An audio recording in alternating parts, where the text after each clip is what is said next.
literally the first Choco that I've met in my life that I am not related to. No! Jesus, you scared the shit out of me, JJ. I didn't see that you joined the call. Hello. Hello. Oh, are we on? We live? We good? Oh, we live, baby. Oh, my stream is super scuffed. All right, time to pause this quick. Sure. I was trying to get the It Takes Two download in, but it's a Gears 5 type beat. Oh, is it really? Yeah, I don't know if you saw any footage of that game, but I for sure would have never guessed that it is like 44 gigs. Yeah, it looks. I think I mentioned this before when we were talking about it, but it looks like a showcase game as like a launch title for like PS5 or something like that. You know, it's like just tons of cool like one-off sequences with like really unique gameplay scenarios. And like, I think that's like the idea of the game. Like every little like scenario or level is like a different genre of video game. Gotcha. Well, you're coming in chops, my guy. Yep, it's because when I paused it on Steam, it started trying to ironically start installing the Gears 5 update. Oh my god, the Gears, dude, real talk, I deleted Gears 5 off my computer. Yeah, I might fucking have to, just so that I stop getting like gaslit by it here.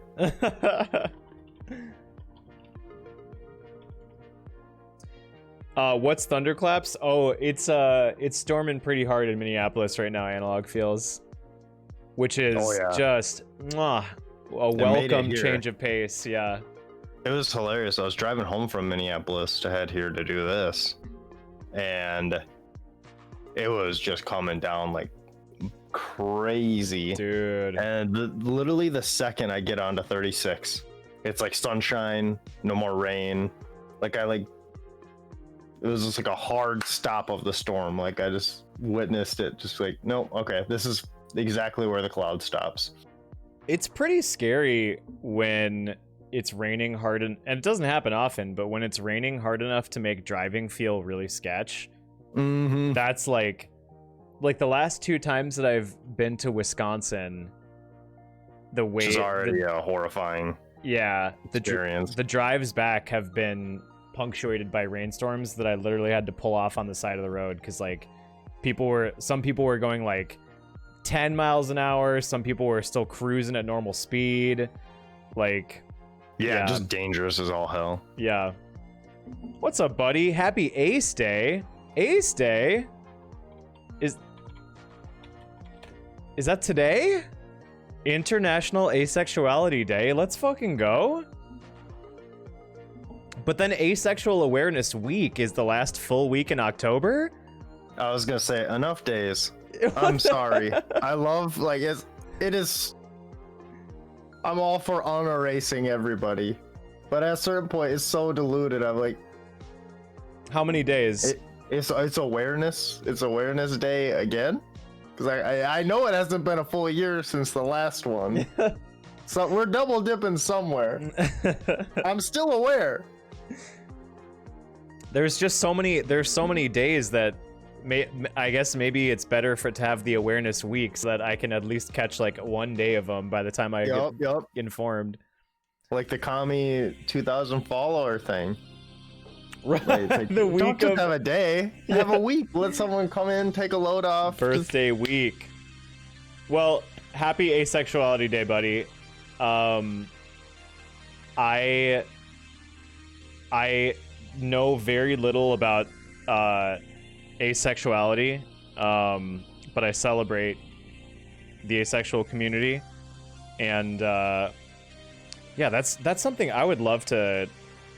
I don't have any like direct people in my life that have identified as asexual, I suppose. I would love to talk more to people. Have a media family. Shit's cash. Yeah, nice.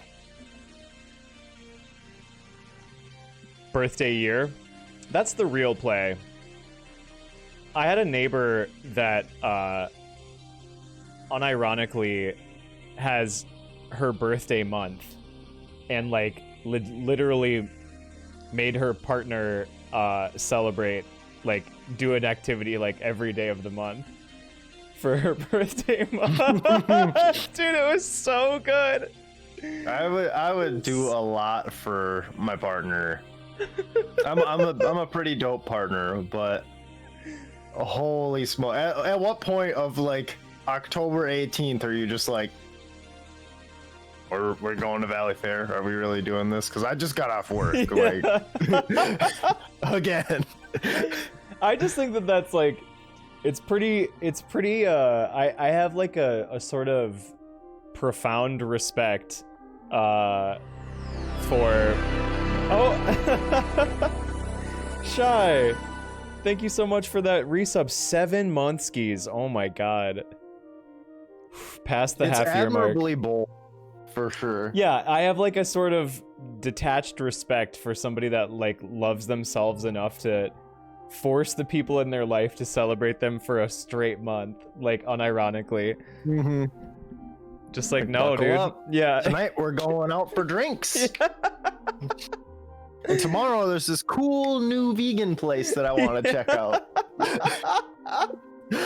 For my birthday, of course. This ain't just your regular hangout. And then the birthday itself has to be like extra special too, I bet. Like, you know, Like the there's waiters and waitresses are just like the Yes Honey meme, like singing happy birthday for them again. Yeah. Ma'am, this is the 8th time that you've been to TGI Fridays this week. Please, can it just be Tuesday? No. I'm sorry, Birthday still. but you're cut off from the birthday desserts. Yeah. I've always considered my birthday a day for my mom. I've had a similar approach. I always text my mom on my birthday and say thank you. I usually like, especially with the autumn just kind of being busy, it's when like summer's done and like kind of time to buckle up again and just get back to it. Like I almost always not like to like the weird contrarian, because people who are like 17 and say they forget their birthday, I'm like, shut up, no you didn't. But like it definitely like sneaks up on me every year. Yeah. I think like most days, most holidays and like specific days to be celebrated sneak up on me at this point, because time just does not feel real to me anymore. Like I remember being a kid and Christmas felt like I felt every day until Christmas, you know? I was like, oh yeah, dude, Christmas, like just got to get through spring and then Christmas, dude. Then just got to get through summer and then Christmas. And then like, oh, 20 days till Christmas. And now Christmas is literally like, fuck, dude, tomorrow's Christmas. Like, God, wait, that means today's Christmas Eve? What? Like, are you kidding me, Santa? Like, back it up. Yeah, my own birthday feels the same. I mean, like, I planned the 24-hour stream for my birthday last year, like, and to the extent that you plan anything. Yeah, like by planned I mean I put out an announcement like the day before, and did that. I remember we were like, you were still streaming like most days of the week, and like we were tuning in, and then like one day I was just like, oh yeah, I'll do a 24-hour stream. Like, oh, okay. That was a rough one too. Daucus. That was a rough one. Fuck you, Daucus. Happy Echo season finale day. Come on, y'all. You know that shit slapped, and you're glad to have another day of it. Y'all be eating that shit up like slop. Nom nom nom nom nom. You can't get enough of that Echo content. Let's go. I still need to do so. Apparently, I still need to do 2 more bosses with their own hanging water segments after that. So there's gonna be some content Of the game or of hanging water. So you know how I had to do all that hanging water to get to that fire and ice boss? Yes. There's 2 more hanging water sections, each punctuated by their own boss like that. Mm. And then I don't know if that's even the end of the game. So there's some meat on those bones.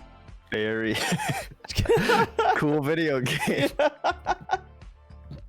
There's no way that I'm not finishing it at this point, though. It's like, oh, if you tapped out of Dolphin, hand in your badge and your gun, your streaming rights are revoked.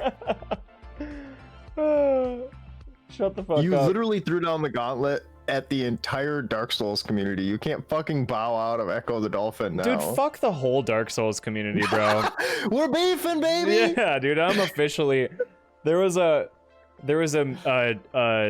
tweet that was going around today that was like, "What's your?" And it's gone around a million times, but it's like, "What's your video game opinion that would lead you? What's your controversial video game opinion or whatever?" And it's a picture of the prince from Tangled, with all the swords pointed at his face. Have you seen that one? Yeah. Yup. So it's like, what's your controversial video game opinion? And I sat there like drafting a tweet for like 30 minutes that was just basically just like, fuck the Dark Souls. Yeah, it was just a bunch of different iterations of like, Dark Souls players think that they're cool and they're actually way fucking lame, and I hate it. Like, it's just like, I just couldn't. And some of my very favorite gamers in the world are Dark Soulsers. Like Hoots, Tyler, love y'all. I'm glad you're rolling and not me. My beef is not specifically with like individual people in the Dark Souls community. You hear that? Choco's throwing down the gauntlet, Tyler. It's the perception that Dark Souls is like this uniquely difficult experience that has never, like, it's like unprecedented in the fact that it's like a difficult video game, you know? Any game would seem hard if you made it as clunky as games were 10, 15 years before they came out. The only hard game is Dark Souls, exactly. My thought is, like, you know, for how hard Dark Souls is supposed to be, like, feels like most of y'all have beaten it. Like, Ninja Game's insane. Also, memes and threads like that are inherently flawed and can't be not flawed, because say more. The only ones that are going to get likes are the opinions that people agree with a bit. Oh yeah, that's mine. Yep. Totally. So that it's not an unpopular opinion. Right. No one's gonna be like someone saying like, Sims is a roguelike. And then someone's like, ooh, don't agree with that. Heart. Or upvote.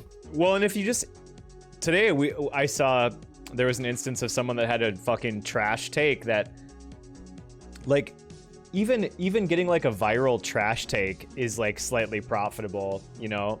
There was somebody that tweeted out a horror film can't take place in space. It's fundamentally not horror, was their point. It's sci-fi if it takes place in space. And the ratio on that was just brutal for them. It was like 200 likes, 4,000 quote tweets. Yeah. Like, just absolutely dunked on.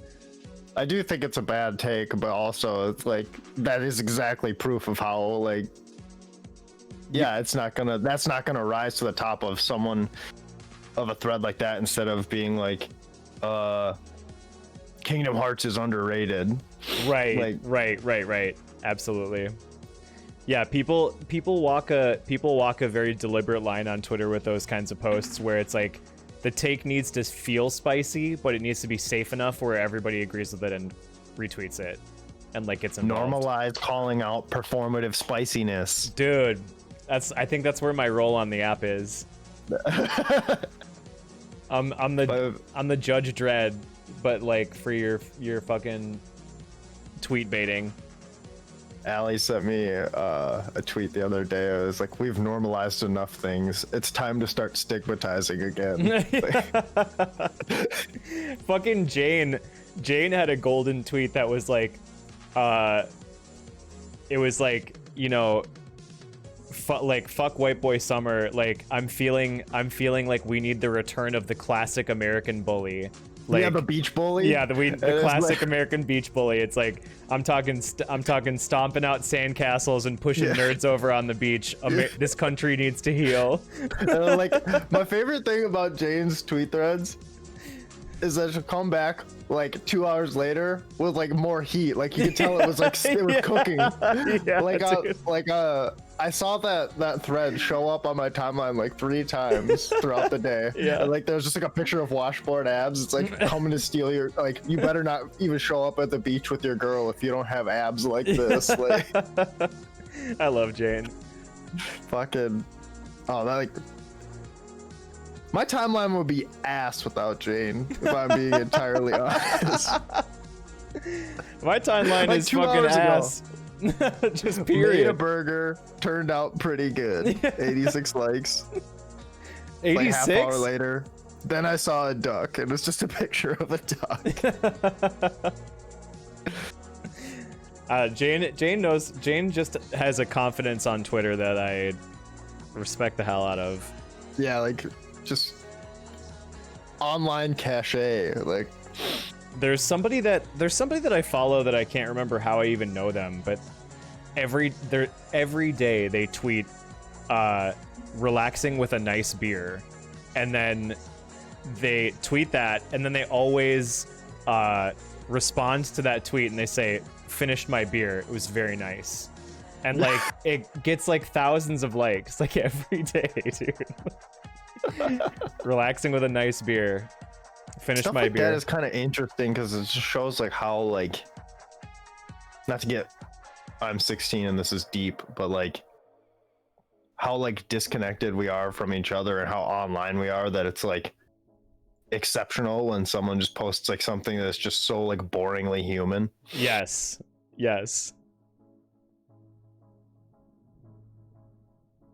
I used to tweet always shit on the clock every time I took a shit on the clock. Nice. That's facts though. Yeah, it is facts. Yo, your emote. What are your other emotes? Shit on the clock. That's in it. Oh my gosh, that is a killer emote. That's a good emote. Oh my god, Jono, you're right. It is Tim Faust.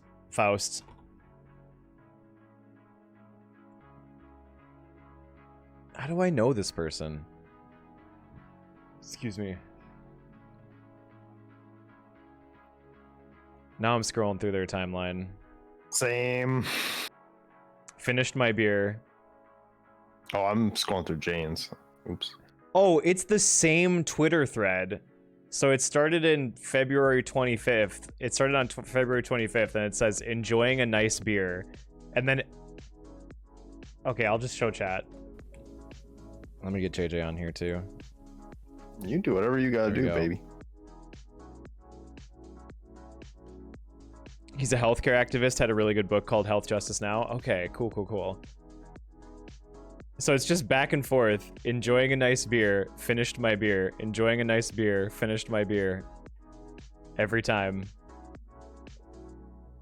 It's also a nice beer advocate. You know, I respect the dedication because the like ratios on these are not consistent at all. Oh no, like just a that's bit. bound to dwindle. I love that. Nintendo just announced Pac-Man 99. Are you pranking us right now? Is it Pac-Man Royale? Dude, fuck you.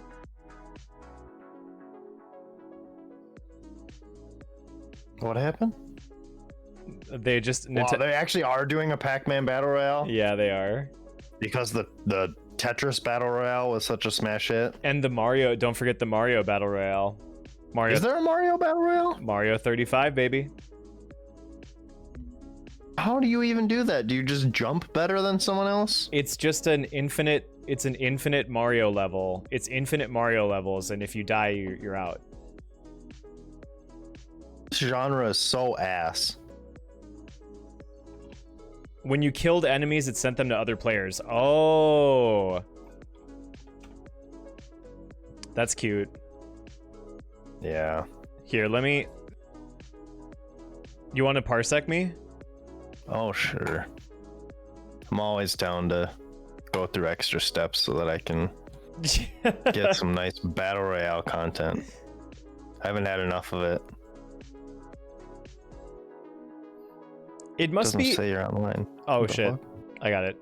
It must be a fun framework to just take a bunch of existing games and try and like battle royaleify them. How can I make this game but 90 people? Right.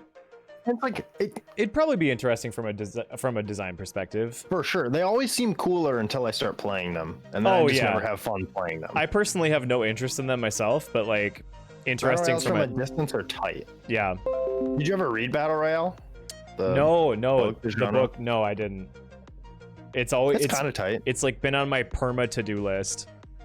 It's like it's not a hard read, especially translated. It's like definitely like a young adult like adjacent book. Mhm. It's hella violent, but So yeah, it's. I mean, it's are the gray enemies ones that are sent from other people? they or must what? they must be. Because it looks like you're getting more time when you kill the gray ones. It's also pretty clever because it actually visually sends them to other people's screen. Yeah. Yep. That's pretty tight. That's clever. Yeah. Bodied. Busted out though. And of course, it's good that it's it's good that it's the original Mario, because that Yes. I feel like that's like the worst to control by far, which Yep, is and best it's for the one that people are the most like familiar looking at and have the most nostalgia for. yeah. Like even people who never like gamed too much, it's like, oh, my brother played this or my Mhm. dad played this. That's cute. Like I played a little bit of Eternal Return, the MOBA battle royale, and it is a good game. It's just I can't make myself keep playing battle royales. Eventually, I'm just like, I'd rather play like a 5v5 or a single player game. Yeah. Oh, nothing's wrong with making games battle royales. I'm just Oh no, yeah. yeah. If I was like, if I had any sort of my wallet invested in making a video game right now, I would not be making a kind of game that I want to play, if I'm being honest. Yeah.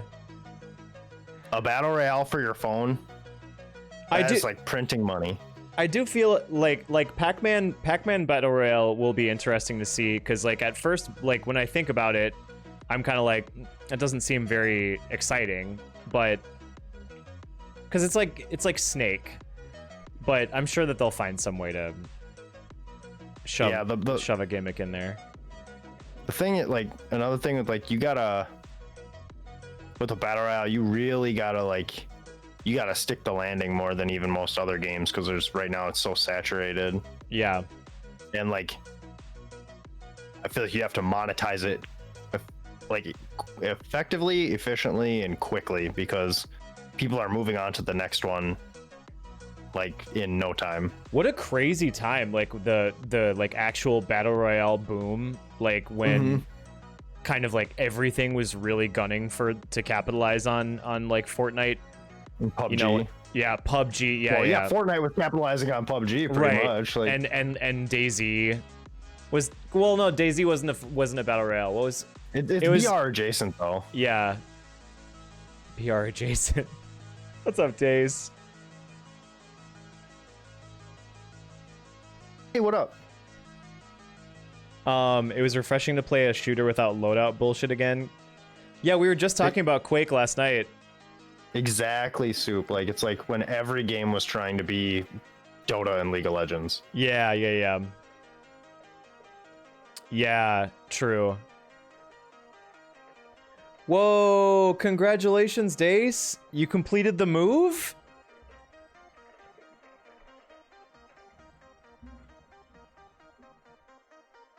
What's up, Miss Nick? So, Jage, how are you doing, man? We haven't caught up yet. Absolute cheeks. No, I'm fine. You can be Cheeks if you. That's okay. Cheeks is valid. Yeah, Cheeks is valid. All are valid here. No, I'm good. I mean, especially doing this. Like, it's usually like, even if I was Cheeks, right now we're watching someone play like the Mario BR and talking with like the coolest chat on Twitch, so I'm immediately less cheeks. Fair. Yeah, I feel that, dude. Streaming got is a busy week. Sorry, go on. I was just saying, got a busy week ahead, but Sure. right now I'm just vibing. Did you got to enjoy you had like a full day off with no due dates and stuff today? Yeah, that was cash today, like especially considering I did not really sleep much of a wink last night. But sure. Like vibe. For the first time, even over like spring break, I had stuff due, but today I had nothing due. Lecture was canceled because the professor's on vacation. Like, nice. I was just able to like, wow, I just actually can just like have lunch whenever I want, do what I want when I want. Yeah, that's got to be a good feeling. Got the jab, the first Pfizer. Yes. Again, as a member of one of the most historically oppressed demographics of human beings, the white gamer. The white gamer. I'm not vaxxed up. Have you done like, have you put your name on the list or whatever? Have you? Yeah, I've been doing the refresh thing. I feel like I'm more like other people are more worried about it for me, because like every time I do the whole Walgreens thing, which is how everyone I know who's been vaxxed has done it, where you like refresh and just like hope you get in on one before someone else clicks on it.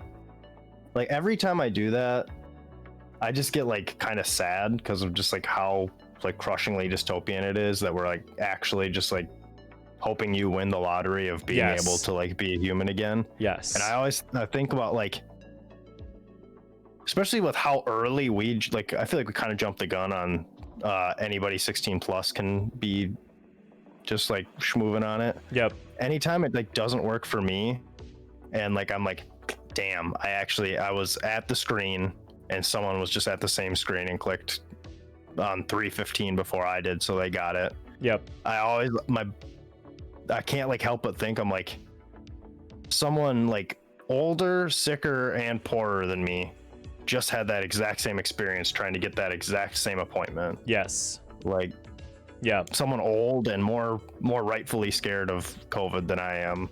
Yeah. Also is getting elbowed out of it. Yeah, that's a huge mood. And that's kind of, I guess, why I'm kind of where I'm at with it, where it's like I feel like I'm just kind of waiting for like it to happen, you know, in like a more accessible way. Like I am gonna get it. Yeah, of course. I'm very pro Joe Biden's microchip. Yes, I'm pro 5G. Yep. I'm pro 5G is gonna make us both gay. One of my oldest used to be closest friends is like full on hyperlib anti-vaxxer. Ooh. And had a bunch of memes on her story calling it the Faucine, and it was like again, Italians just can't catch a break. Yeah. It was, there was one meme that was the Suez, the Suez Canal block with the picture of the ship with the crane. Yep. And it was like the ship was labeled as like it was like sheep that are just now realizing that the Faucine won't save them from coronavirus, and then the crane was labeled as people that use critical thinking. And I was just like, dude, calm down. Like, please. You gotta fucking stop, dude. That's like one of my old like best friends. It's wild. It's always kind of like disarmingly sad seeing like someone who you used to fuck with when you had like fewer things to worry about. Yeah. Kind of go that way. Yeah.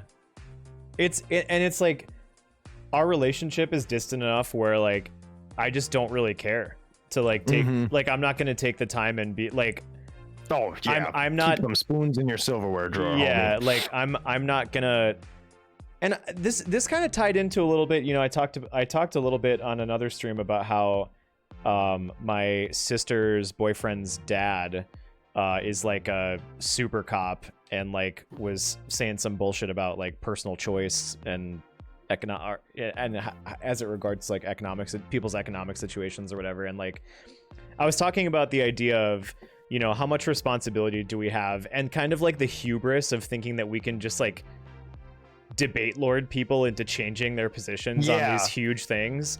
Like, to me, I feel like we're maybe rounding the corner on a little bit more evolved thinking than like it feels really arrogant when people kind of assume that you can just like, you know, like I walk away from situations like that with my friend, for instance. Like, I'm not gonna like slide into her DMs and be like, you know, wow, you really don't think that the vaccine does anything? Like, let's have a conversation about this right now. You know, like, I don't know.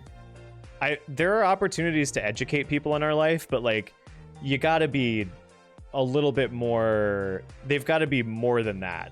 Like, you can't just be sliding into someone's fucking IG DMs and like change their mind on fucking vaccinating when they're clearly in so deep that they're posting anti-vax memes and like, that's, you know, that's how I think about it. I'm like, am I really like,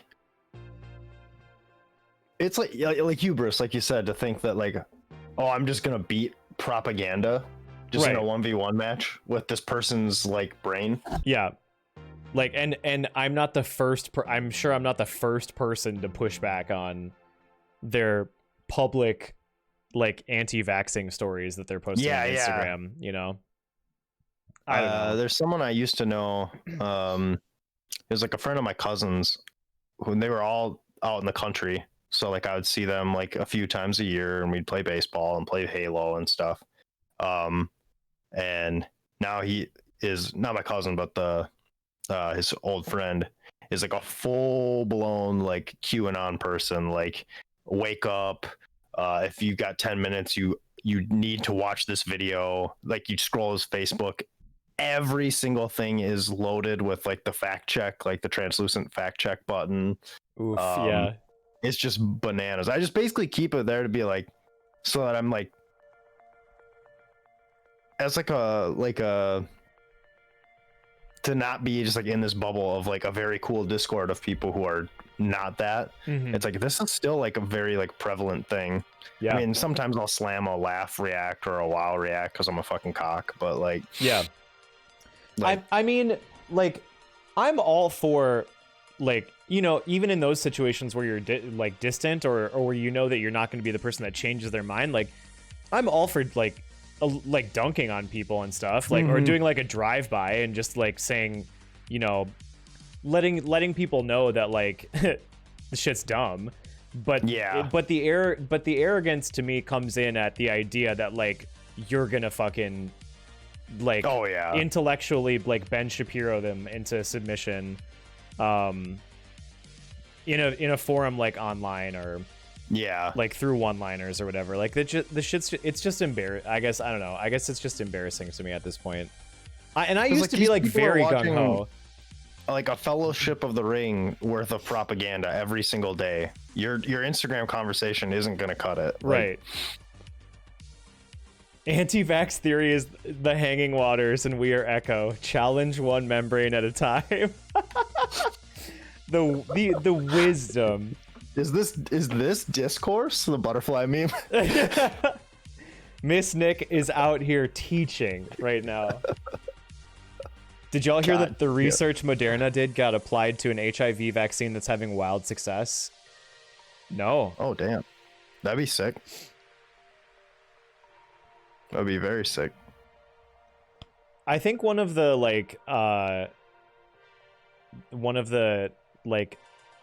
hardest hitting little, you know, kind of like throwaway memes that I've been seeing a lot is someone said one of the worst side effects of the vaccine is people seeing how much free healthcare rocks. Yep. You know? Oh, you could just walk in and it's okay. It is possible. Funny how it works. It is possible that when things are deemed to be in the interest of the greater good, we can make it happen. But only so long as the greater good is money. Right. getting if everything was able to like safely still, if everyone could safely still spend all of their money like they were 2 summers ago, this vaccine would be $25 a pop. right. But they need butts back in seats at games, at movies, at restaurants. Yep. It's like, so okay, you can have this one for free, Right. but maybe think twice before you call an ambulance, huh? Right. The Oh, Fauci that person ouchie, dude. Blistered out. Yeah, this person sucks at Mario. Sorry. I don't know. That's like me platforming. Like it's like I made it and then I ran off by like getting anxiety. Like Discount Smooth McGroove, not the fucking Mario player that we need right now, but the Mario player that we deserve. Speaking of Smooth McGroove is back on YouTube now, making content. Don't know who that is. This guy sucks at Mario. Signed 2 baby suit users. Hey, I immediately follow it with like, this is like how I play Mario. Okay. I don't I'm follow. already with not that. a good gamer, and I'm a worse platformer. Bro, I'm about to have Echo the Dolphin Defender of the Future on my fucking resume. I'm a gamer through and through. After stream, I'm playing League of Legends. I'm just a piece of shit. Like,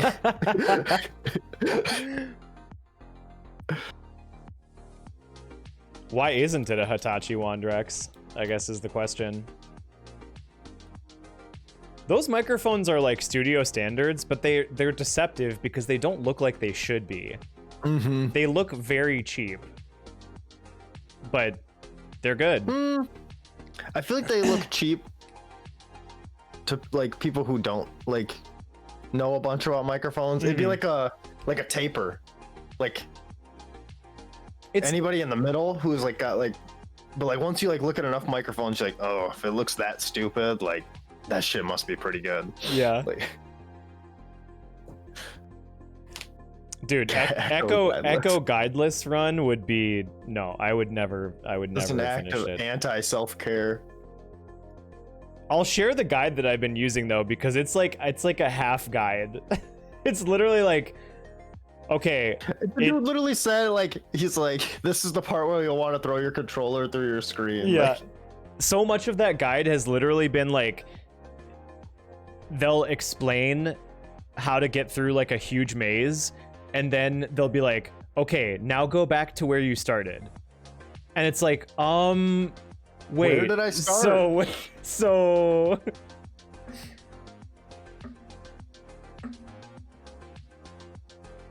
oh, I follow this he's like a podcaster, but he's mostly I follow him for like his microphone reviews on YouTube. Okay. Podcasted. Just seems like a nice dude. Like he puts out really good like fair reviews. And like if it's like a mic that's basically trying to break into like a mid-tier like industry standard kind of for like broadcasting or whatever, he'll do like side-by-side comparisons where he'll have the Shure SM58, then the Shure SM7B, Sure. and like a Blue Yeti and the AT2020, and he'll go back and forth between the mic that he's reviewing and all of those. yeah, And like it's very helpful, but like recording it looks like a miserable effing experience because it's like unplugging mic, plugging in mic, unplugging mic, plugging mic, yeah. just so that you can hear them side by side. And like the most recent one, he ended it with he couldn't even get through his little shtick of like him like talking through the plosives and stuff before he started cracking up. He's like, this is such an unfair comparison. He was like comparing Samsung's new like basically like trying to break into the Twitch streamer tier of microphone with like this $7,500 like voiceover microphone. He's like, hey, I've got this plugged into my Focusrite. Like, God. oh, we're back on these guys, huh? Oh, we never left. For sure. So if you Dude. can't plug it into the 360, it's you're what are you think you're better than me? Man, you know, here's what I want to see right now. Please.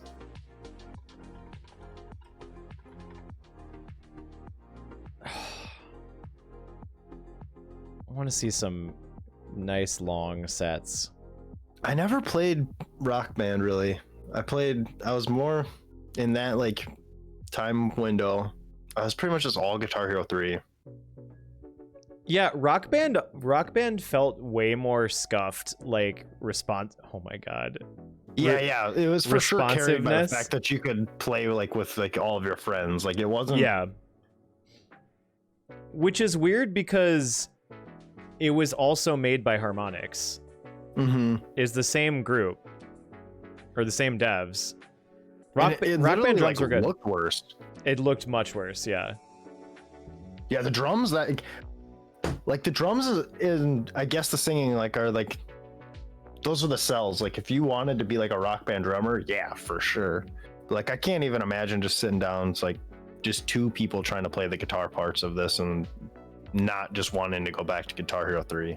This just feels like such an innocent part of the collective human experience when like we were just so happy. Yeah, this is like kind of cute. They all look like they're in Smash Mouth. Got the same sunglasses. It's the same two people superimposed over the shot. Fucking trash. Okay.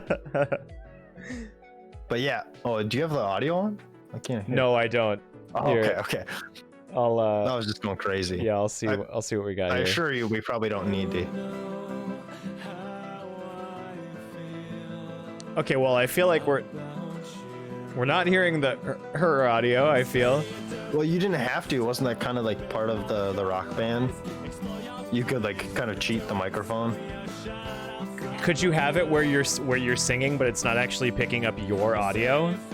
Where like I think all you needed to do is do like the up and downs, right? But like we're not hearing their. Yeah. I never knew that was a thing. I think you could just like make noise and stuff too. So she might be just doing that just quiet. Maybe that was the meta as far as trying to get a perfect on it. Interesting. I have no idea.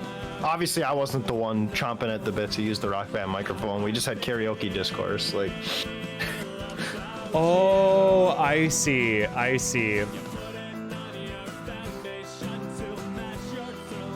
Okay, so I see.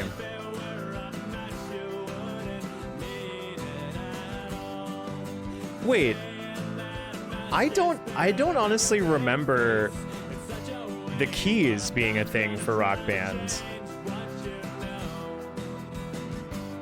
What? Keys was in 3? do you remember DJ Hero? When everything, again, kind of like the MOBA boom, everything was trying to be Guitar Hero for a while. Yes. I don't think I've ever seen DJ Hero being played. Me either. I mean, the controller just looks... This whole experience just looks weird. Oops.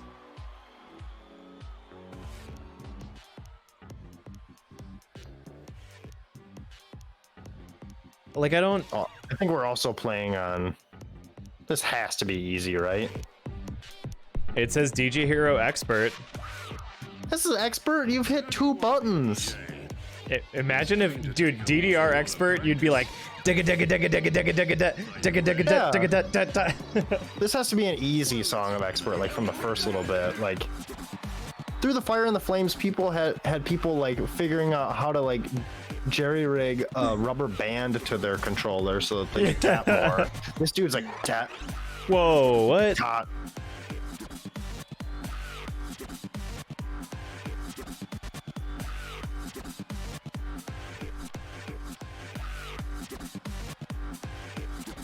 It's interesting sure because with my brain more. I don't know enough about DJing to like critique this experience, I suppose. Yeah. You know what I mean? Oh, like yes, yeah. Now I got you for sure. Like whereas like if I'm like, I could watch Guitar Hero and be like, this isn't that like close to guitar or something. Right. I'm just Like, they're wiggling. They're yeah, spinning. like the spin, dude. But let's face it, that was easy. IIDX. It's kind of cute seeing like the 360 D-pad right there, like on Yes. a turntable. Yes. Oh.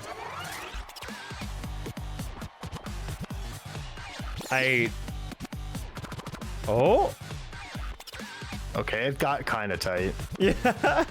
This would body me 1000%. Ooh.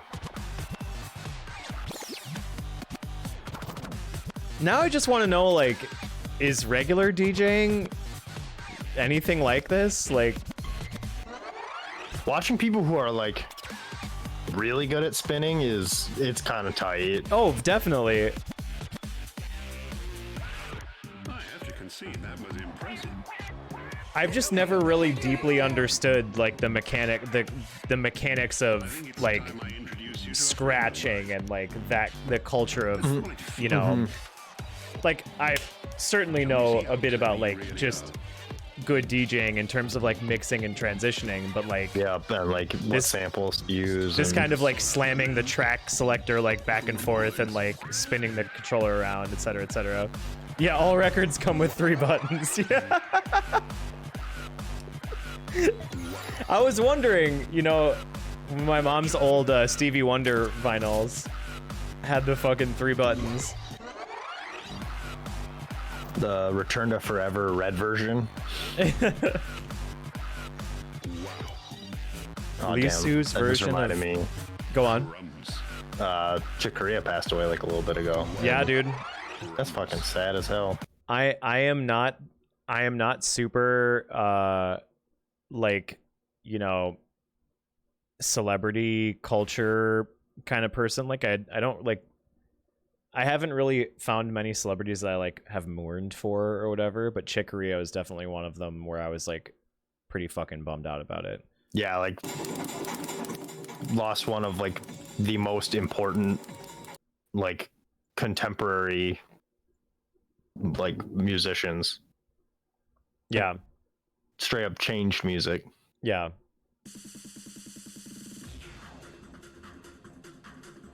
What is happening? Oh, I know this song. Is the Sephiroth.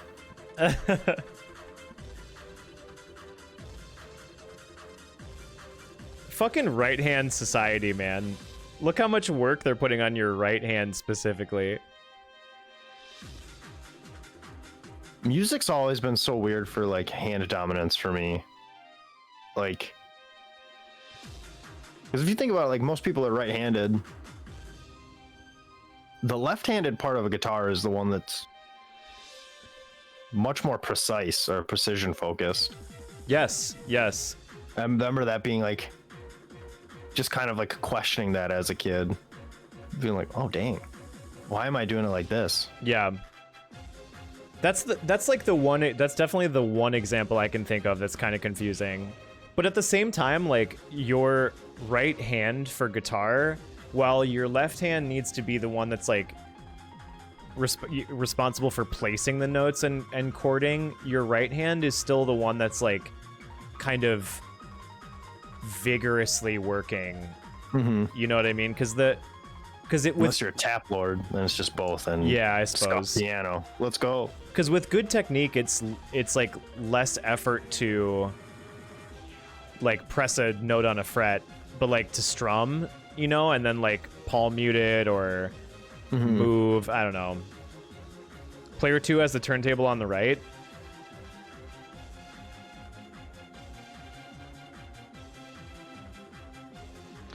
Yeah, you can't always restring a guitar. You wouldn't restring a guitar. Normalize not being Jimi Hendrix.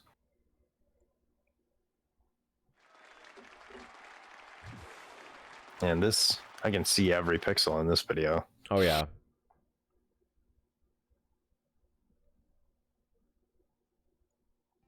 Wait, excuse me? What is going on? Stop! Stop. Oh, this person put in. They changed certain keys on their keyboard. That's wild. Or is those just red stabilizers? Okay, that's what they did. Jesus, man. Any ergonomics in the chat? Stop it.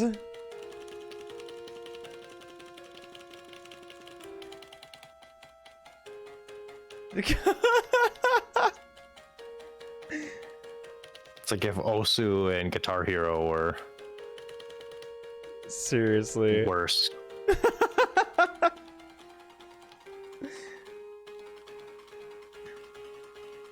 Do.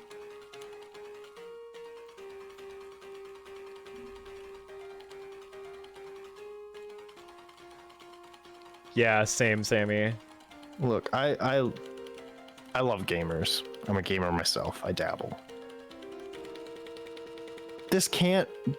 At what point do you just consider learning the song on piano instead of? That was my first thought, and then I was like, you know, this person probably already knows how to play piano or something. You know, like my where I'm coming from is just like this has got to tap into like a very specific kind of like goal setting. Gosh. Jesus. This segment is bananas.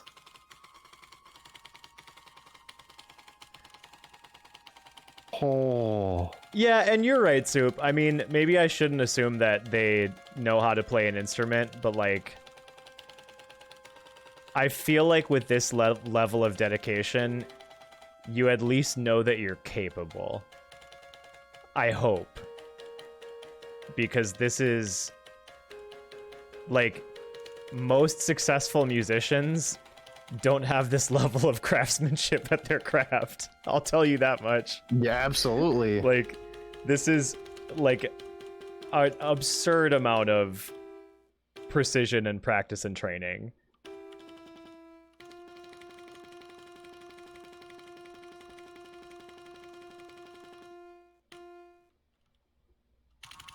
Oh, the fucking little fuck you at the end to see if you were sleeping. That's amazing. Oh, we just witnessed greatness in the strangest way. I just can't I can't really fathom practicing something that much. Wow, it was uploaded in 2020. Holy shit. Oh, got a new keyboard somewhere on I saw the thumbnail. I think unless it was a different person. Maybe a different person that top left. Yeah, a different person. Is it? No, it's the same person. Oh, is it? Wow. It's the same uploader. Because the other one had looked like it had different characters on the keyboard. And this one's new. Oh, they removed these. Okay, this person is actually a madman. Those Cherry MX clears, those are heavy switches. He's like, my fingers are getting a little weak. Gotta get that cuticle 6-pack. That's exactly what I thought when I 5-starred everything on Guitar Hero 2, Sammy. That's why I started playing guitar. Because I was like pissed with myself for how much I had practiced like Through the Fire and the Flames. I was like, dude, why have I spent all this time playing this silly plastic guitar? I was playing a lot of both at the time, guitar and Guitar Hero, and I would like shame myself. I'm like, I should be practicing my guitar, but I know like this makes my brain go brr and it's fun. Yeah, oh, and my totally. dad being like the super supportive, like wholesome, like old hippie dude he is. He's like, no, you don't have to move your fingers, like laterally along the neck, but you do move it up and down. I've noticed you've been trying different like chord patterns after playing more Guitar Hero, and like, Oh hell yeah, Dad. like I was like, thanks, Dad, but I don't know. Like, Yeah. I was like, I should just be practicing scales instead of 6 by all that remains. It's not the same, you know. It's certainly not the same. It's just It does tap into something in your brain of like spacing. Like obviously it didn't make you meet any technically better, but it does like trick your brain into like try this instead. Yeah, like, if you're improv. What I'm trying to say is that there's a ton of value in like there's nothing wrong with just centering or wanting to center on playing a game version of this. And it does like directly tie into instrument knowledge if you want to like shift over horizontally, you know? Yeah, my take, just to be clear, chat, is not that these games are not worth playing and you should just play an instrument instead. It's just like that was where my head was at when I was, because I was, you know, also in like high school, and I was just like, all right, tired of being the like, oh my god, Jesus Christ. Yes. Also, becoming good at something is like a pretty good precursor for becoming good at something else. Like Exactly. greatness begets greatness. Exactly. Like if you learning how to be good at something is an important part of becoming good at something. Like, Jesus.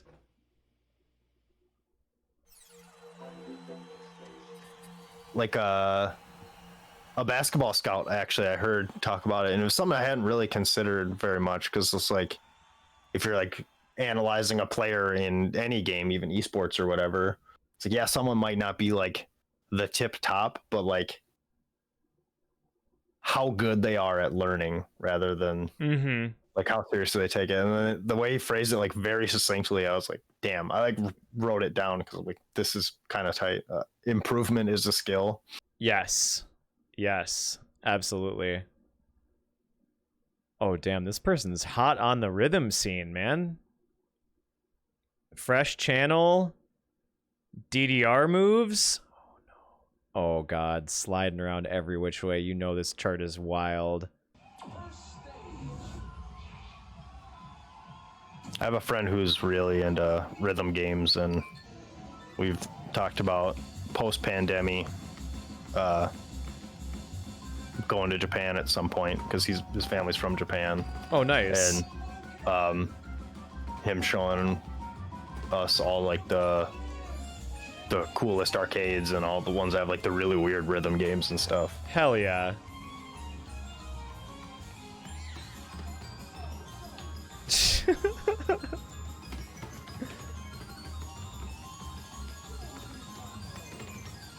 Fucking cracks me up. Like he spends like half the year in Japan pretty much every year, because it's where his mom lives and his dad lives here. Oh nice. And like the first time I ever played Left 4 Dead with him, there was like one katana in the store drawer. He's like, I'll be taking that. Just like unspoken. Yeah, it's like, don't appropriate my melee weapon, all right? What's up, Wojak? How you doing? I have considered pushing button feel good. Yeah, I mean, like, whatever makes people... That's, like, the important thing, ultimately, is, like, getting better and improving at something has value, you know? Mm-hmm. And it's... Playing these games is not inferior to, like, doing the actual thing, quote-unquote. Like, mastery over these is still insanely impressive to me. I was just a bitter kid. Mm-hmm. And I was like... And I mean, I didn't improve at real guitar nearly as well as I, like, improved at Guitar Hero. If that makes sense. Like... I felt like Guitar Hero was really easy for me to pick up and, like, for me to get better and practice and get good at. And, like, guitar is... like an infinite hole of learning. You know, like, that's a good way of putting it. Yeah, like I can practice 5 notes 5 buttons on Guitar Hero, no problem. But then That should be on someone's like master class. Guitar is an infinite hole of learning. Yeah.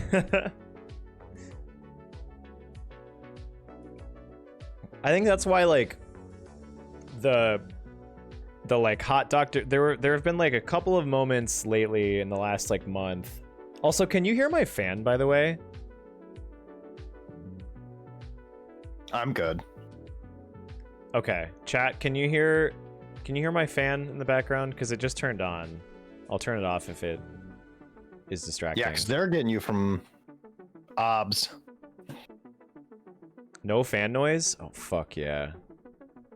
That's very comforting then, because that I deliberately didn't have the fan on last night because I thought it was gonna bleed into the mic. You must have been cooking. Last night was hot. Last night was hot as hell. That's why Echo was just taking everything out of me, because it was also just sticky and hot in my apartment. Just No fan.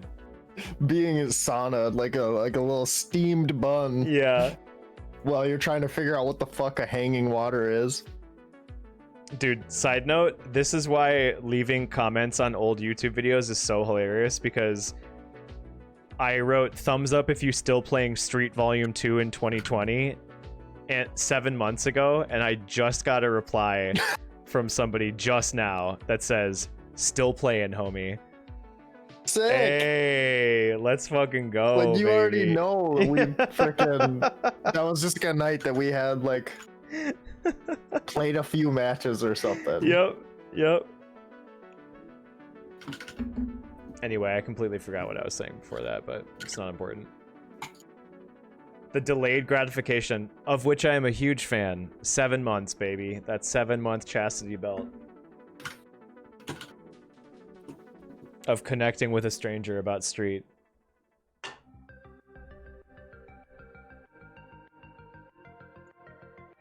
I'm just leaving myself planting little seeds around the internet. Hey. God damn it, Bay. Thank you. 7 months indeed. You and Shire at 7 months. Goodness gracious. Your stream baby is entering its 3rd trimester. Speaking of stream babies, we didn't get to make our stream baby. It's true. But It Takes Two is about a pair of parents in the process of divorcing Oh and like shit. trying to raise their kid. Oh shit. So we will still have a stream baby. Nice. It just won't be by Pearson.edu. You know what, Steam? This time I'm not going to take your hardware survey. How do you feel about that? Yeah, suck my ass, Steam. I've been giving them the hardware survey for like 15 years, dude. I'm going to sit this one out.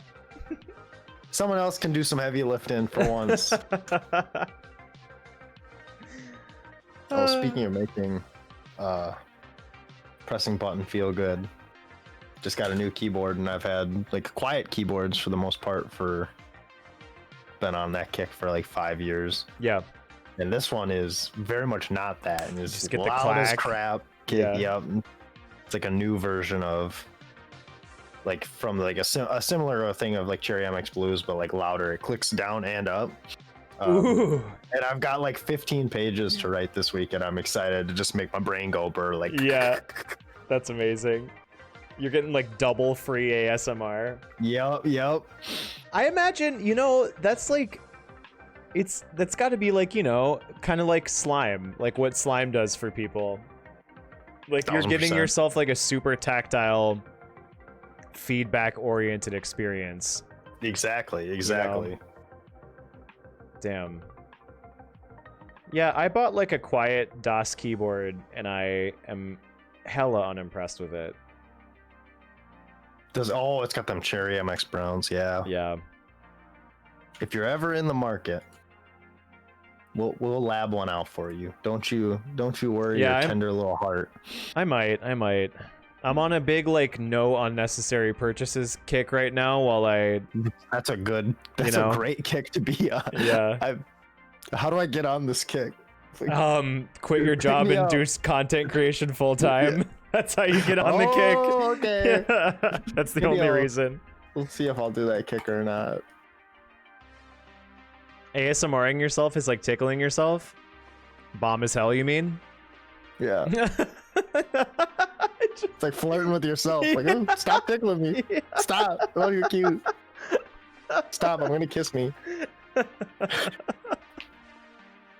Works every time, you mean? Yeah, I was just saying.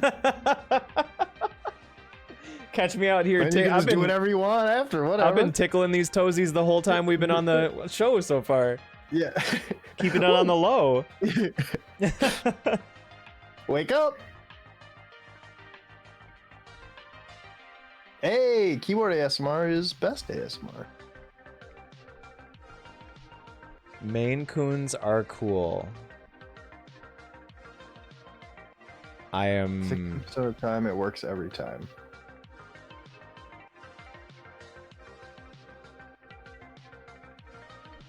Oh, let me bring my keyboard over and you can text plaque. Oh, test. Okay. Oh, Maine Coons are a breed of cat?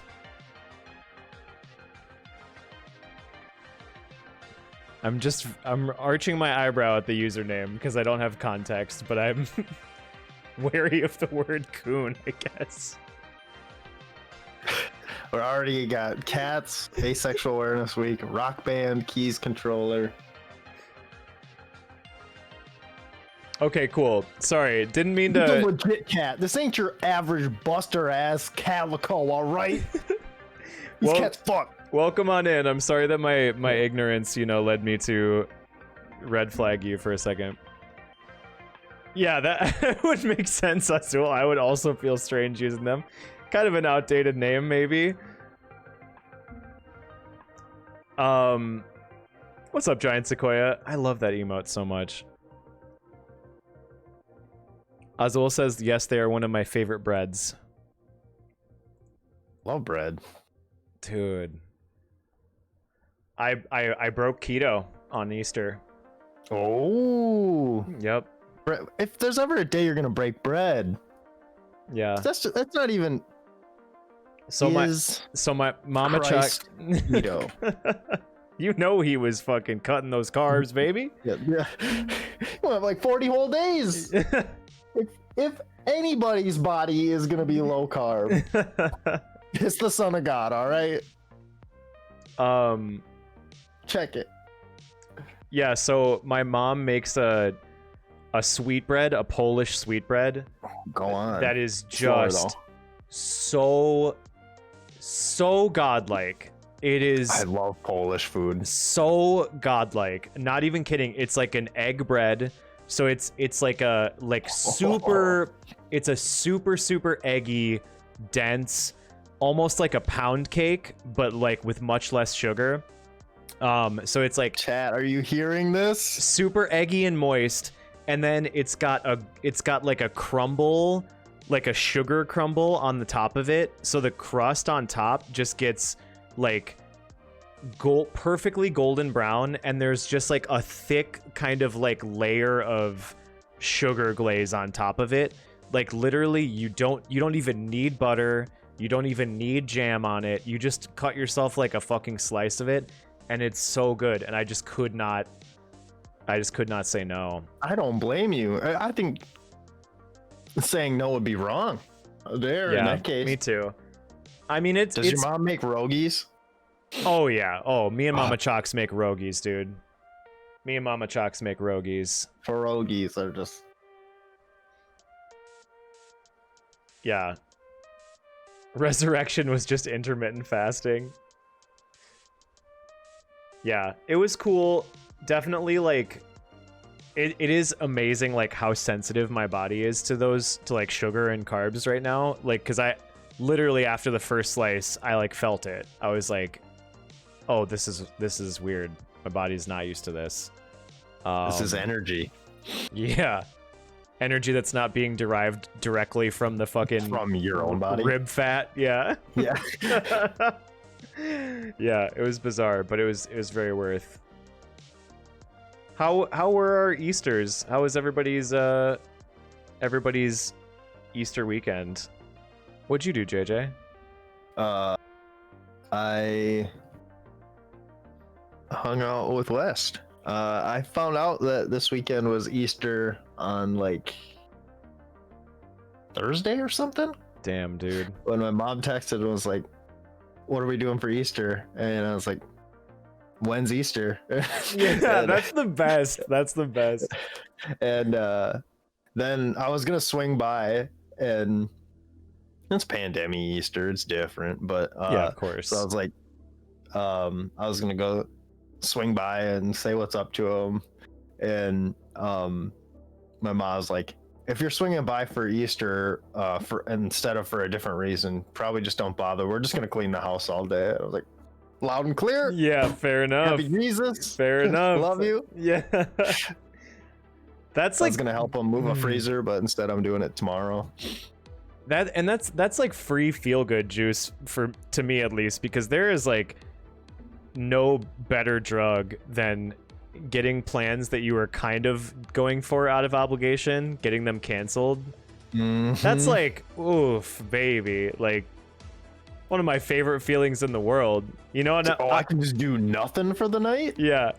Oh, Sick. this thing that I was like half excited for and like would probably have to work myself into the mood to like be really excited about is no longer happening. Like that's like a snow day, man. Feels like a snow day to me. And it's funny because I'm trying to be more intentional. Like as I try to be more intentional about not making those plans or being better about that mindset, I'm going to experience that less. So I don't know. Maybe I got to start making plans with people that I don't actually want to hang out with. I don't know. That went in a weird direction. Normalize being less intentional, Jason. How can we get some more retweets on this? Or in true 2021 fashion, stigmatize plan making, I guess. Yeah. Stigmatize making time for your loved ones. Yeah. Plan Instead, SMR. sit on the couch and listen to a podcast where you stare off into space. Doom scroll on your phone. Reject plans. Stigmatize productivity mindset. Cool. What are you up to this weekend? Plan Yes. SMR.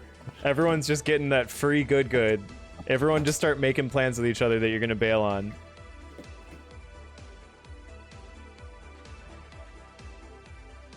Yes. Yeah, you know what's up, man. I have one friend that we definitely got into a habit of just making half-assed plans, and then they would always cancel last minute. And the more that happened, the better it felt for me, because the less I actually wanted to / expected to hang out with them. So that was like a free source of that feeling. Like, it would have been like after so many like flakings, it's like now I actually don't even want to do this in the first place. Exactly. But I'll still, you know, we'll still pal around and go through the motions. Like you can still ask me if I want to hang out and I'll still say yes. And then I just won't bank on hanging out with you at all. Shy, that is such a mood. They are very large. They are very large. Holy hell. That cat looks like Ron Perlman. Dude, look at that. It's good. Like, that's like actually like a Skyrim NPC. Seriously. About to give you a quest. This cat has wares if you have coin. If Looks you've like a got Chad. the coin. Dude, stigmatize these cats.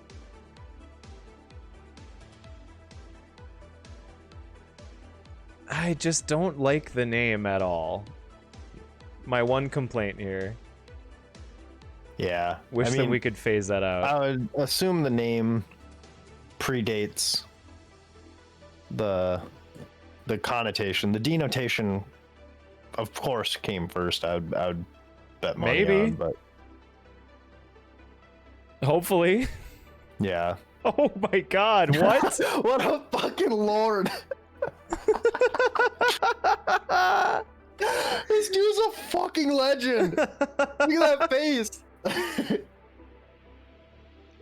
When you actually keep that thing on you, dude. He looks like an emote. He does look like an emo. Don't PR main. Locked and fucking loaded. The vest too, like the very like strong saturated, like Yeah. there's a purple, red, and then the black and yellow hat, like Damn. absolute drip. Everything about that is good. Save that shit and send that to me. I need that picture to just do that. every time just make my brain I go can do burr that. a little bit. Like this is a human being. Locked and loaded. God, that's hilarious.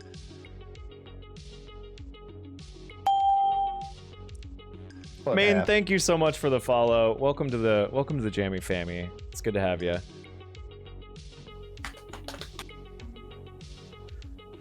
So did you fully download It Takes Two, or did you pause it? I paused it because that's otherwise. Yeah. Remember we're Steam? getting Like my scuffies. computer, like Steam specifically, I could download anything else, but Steam, it like hijacks my whole computer as far as like. I do remember that. My webcam. I'm gonna open it up. We're about to get scuffed again. I just want to check where I'm at with it. Stop advertising me 2K21 golf. I want to abolish real golf. There's one golf video game I want to play. And it's with my friends. That was a brief topic of conversation that we got to have on Easter. God damn it.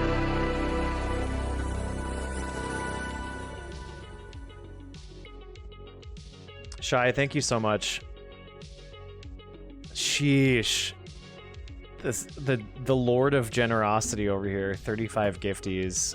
Absolutely. Main, enjoy your gift sub, enjoy your emotes, and your ad-free viewing experience. Welcome to the best chat on twitch.com.edu.gov. .gov, baby. It absolutely is, Jim. It's been a hot second since we've played it with the community. Should that be community Yeah. night this week? Say less. Catch me on the green. We could do that. I mean, there's hella room. I should start looking at like courses. And then all we'd really have to do is just kind of rotate people in and out, which would be easy enough. No, absolutely. Yeah, I'm 25 out of 43 gigs done. Damn, okay. Still got a couple Secarundos Yeah. on there, huh? Yeah. That's okay. I'm fine just talking about cats. Fuck Yeah, it. seriously. What kind of cats do you have, JJ? Plural? Yeah, two. Da-da-da. They're calicos. Mm. Just all reliable. They get the job done. They meow. They I could put pictures of mine in the animal. Oh, yeah. Do that. I didn't realize calico cats. So, okay, calico cats are specifically any breed of cat with a tricolor coat. Yeah, it's like Did not realize that. pretty run-of-the-mill stuff. It's your everyday. They're like the meta cat. Almost all are female. Interesting.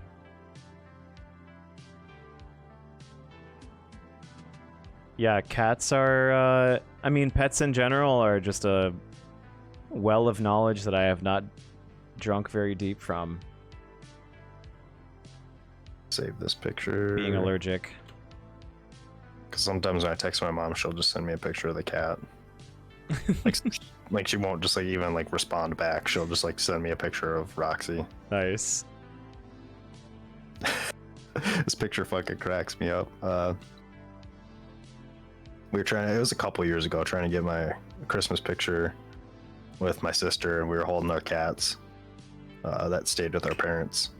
And the picture, like, there's like a frame where the picture worked, and then immediately after, the cats just start yelling at each other and hissing. Look at this chill ass cat right here. That cat is big ol' vibing. Just vibing. Getting the knucks. The pleasing knucks. The pleasing knucks. Shh, knucks. Hold these knucks. Put these two in the animal thing of a deal. I don't have pictures of my sister's cats, but they're sisters. We got them both like 15, 16 years ago. I'd love to have a pet, but IDK if I can handle the responsibility plus leaving it alone for extended parts of the day. Yeah. So cats come into play. They don't even want to hang out with you for any parts of the day. I think that my pet ownership views come from not having it normalized in my family. Being allergic, and also just kind of I have some like thoughts on like the pet industry in general, but like I think mainly for me let's parse it out on a Tuesday night. Let's just really get deep into it. No. Yeah, let's do it. I think that like one of the biggest things is just purely selfish, where it's like I just don't want to be obligated to anyone, you know. That's yeah, especially if you get like a dog. Like a dog is a baby that stays a baby for like 12 years. Like I fully recognize that like one of my biggest reasons for not wanting a pet is just because like I don't want to have that obligation. But you know, you get so much for that. Recognize that that's the price that you pay for having a living being that is just like your biggest fan. But you'd think. I'm happy to be everybody's cool pet uncle and not pet dad. I'm happy to be your cool uncle and not anyone's dad. I turn into like a Republican when I talk to my cats. Like, what do you do around here? What do you don't pay bills? I clean your toilet. Yeah, like, I buy you food, and you can't even just like snuggle with me for a second. Like, yeah, get a job. Cats definitely pull yourself up by your bootstraps. And then I like swing the other way with dogs. It's like, oh, you can't even shit yourself? Weak ass. I'll open the door for you. Hey, Carissa. No. Oh, God. No. I was actually gonna... I don't know. I was gonna wish you, you know, a good day or whatever, because, yeah, it's all good. Sometimes you gotta cut the stream. I think it was cool that you were like, you know what? I'm not feeling it right now, and I'm gonna go. That's pretty rad. Yo, we got Carissa subs in this chat. Chris is rad as hell. Follow Chris on Twitch if you don't. Do it. No, it's not that I don't want to be called Daddy Rex. It's just that, you know, I'm not in a rush to actually manifest that that energy.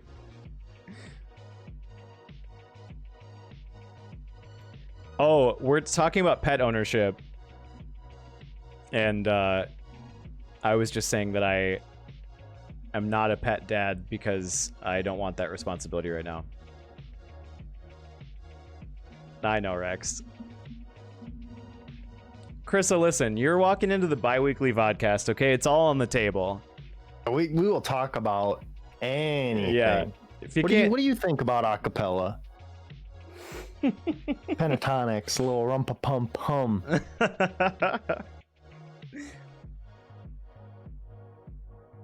My views on being a dad aren't like harmful, are they? What are we talking about, Jim? Like, what do you mean? Literally, like, I don't really want to do that, so I recognize it's best for both parties that I'm not going to do that. Yeah. Like, toxic. Yeah. Cancel the streamer. Dex cancels fatherhood. think it'd be a children. lot worse if you were like, now that I'm taking care of this living thing, I'm realizing I don't want to. Yeah. Love birds, but no, I could never personally own one. Super valid. Because they're Yeah. loud as all hell. They're like, good morning. And it's like, oh, well, you don't understand English, so I can't tell you to be quiet. Crap. I think birds would be they'd be a tough thing for me to have as a pet, just because it feels almost too cruelly ironic to, unless your relation inside. Yeah, unless to take like literally the one creature that can like fuck all the way off, like wherever it wants to at all times, and to like have it in like my 1-bedroom apartment. Yeah. You know what I mean? And I know that that's you have the gift of flight. right. If my relationship with my bird was like somehow, you know, you can like fuck off and go out into the wilderness and come back anytime, that would be dope. So you want to be a falconer? Yeah, that's kind of what I would. That's the relationship I'd like. You know, This hella fair. that would make me feel all right. Pictures of my cat. I'm getting a vasectomy based on my view of pet ownership. Hey, listen, nothing wrong with a fucking snip. That has been, I don't know if Nothing wrong with the snip. nothing wrong with a snip, dude. Clip it and snip it. Normalize the snip. Like, if you ain't Absolutely. like, I can't even act like that hasn't been on my mind for fucking years, dude. Like, The snippy dippy. the snippy dip, dude. The Please. snip heard around the world. I don't know. There's no one that would be hearing it right now. It would be pretty quiet at this moment in time. Snip is the loneliest number. It's reversible, Krissa. So I mean, no, not really. Like it's yeah. For women, it's a way bigger deal. For men, it's literally just Nothing a little glue, little duct tape can't fix. Unsnip that. Dude, thinking about reversing the Snip. vasectomy is hilarious to me. Just really? So you're just gonna tie it back? Like, what are we talking? Hot glue here? Like, what's the fucking plan scheme, my dude? Like, Got a little zip tie. I got no intentions of fucking going back on that shit. I'm making a decision for life, dude. Well, penis havers. Those with God. Fucking jail. Those with cocks.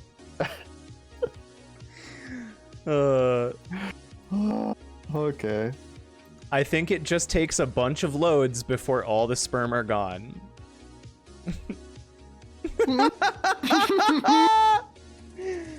God, I love y'all.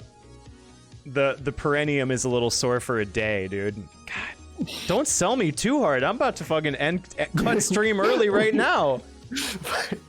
Fuck a Hand on whole. the steering wheel, just driving yourself to the hospital. Like, we're going in, doc. Hand him some Fiskars. Like, you know what Yeah. you gotta do. They're already warmed up. Drain the swamp, you fucking god damn it! Holy shit! Come on! Have mercy! Azul, mercy. Have mercy! Oh my god. I'm red. I'm so red. Oh my god. Dude, speaking of red, I got some pictures from some of my friends, some of my white friends, I will add, that have been out in the sun since it's been nice, and holy shit. Careful, wear sunscreen, y'all. The sun might be out. Be careful with your delicate porcelain skin, I beseech you. Y'all are cooking in this heat. Going to the hospital to get the snip since Dex is basically advertising at this point. You know what? That is one thing that I am totally okay. I will go on record and say the burden of responsibility for birth control should definitely be spread out a little bit harder. And like, if you don't want to have a kid, fucking get a vasectomy, dude. Do I have a ski goggle tan? No, I just have bad lighting, and the second I get a little bit red from laughing, it's literally just right here. Normalize not skiing.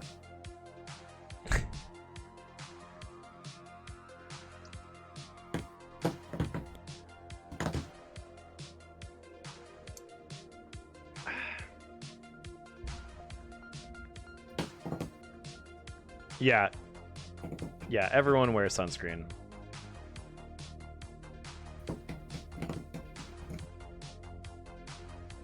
Subscreen? No. Don't wear subscreen.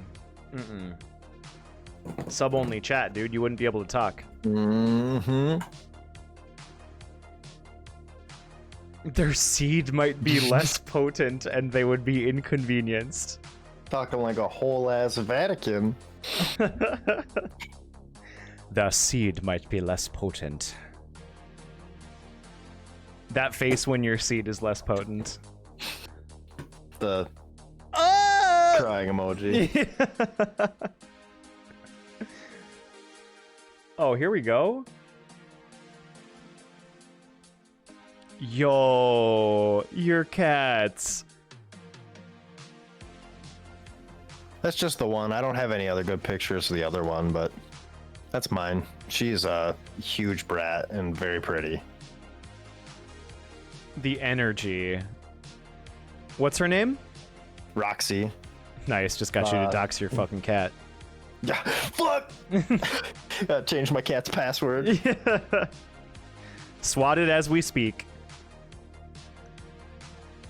Damn.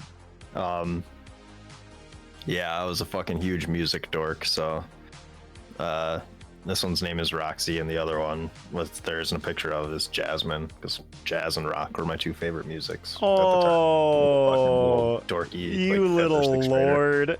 Yeah. I thought I was clever as all hell. Well, you were right. You are clever as all hell, JJ. Thank you. Damn, look at the fucking ruffled fur. Yeah. Once she takes a nap, she gets scruffy, and then she wakes up, spends like an hour making herself cute again. Can't relate. Chicharron, what's going on?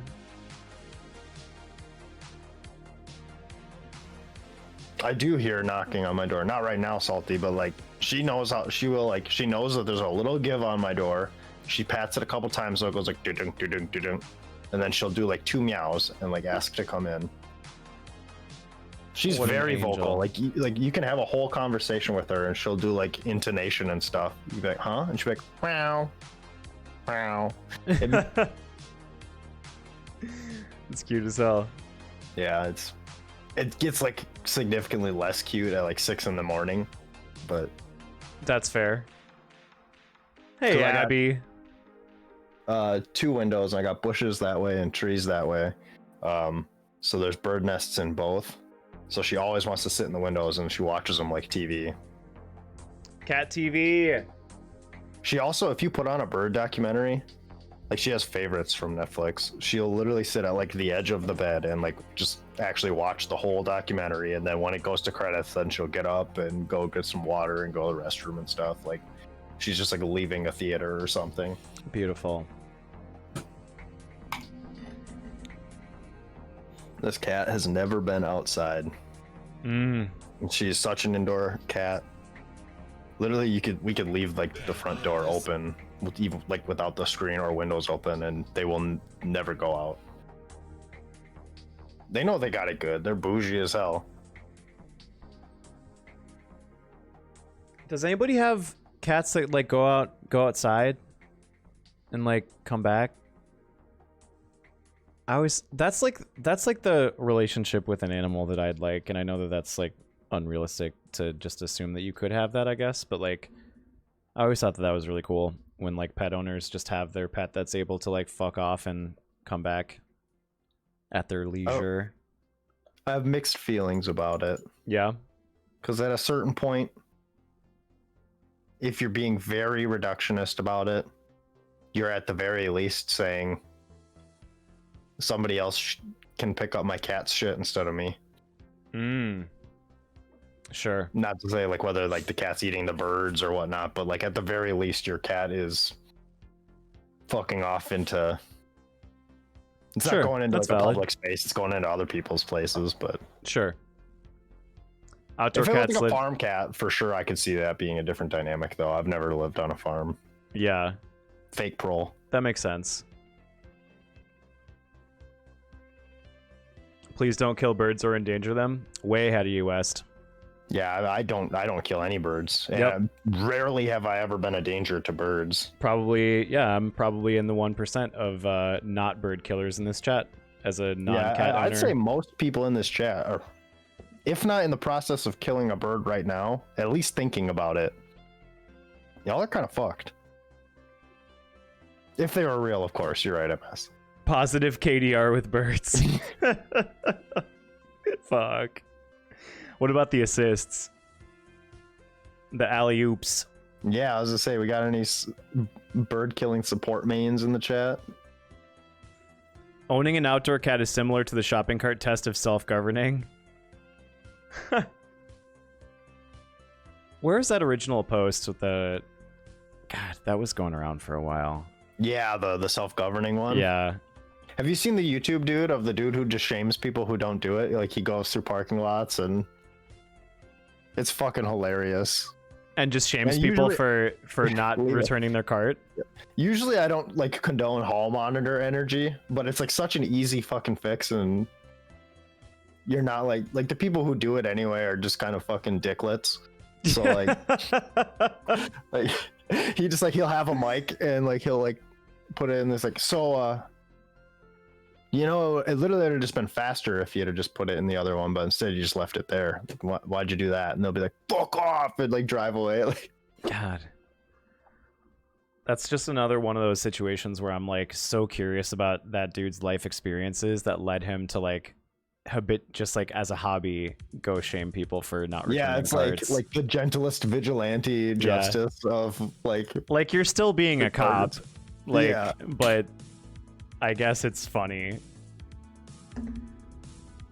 My cats go out on my fenced-in deck, and if we take them to the cabin, they only spend supervised time outside. That makes sense.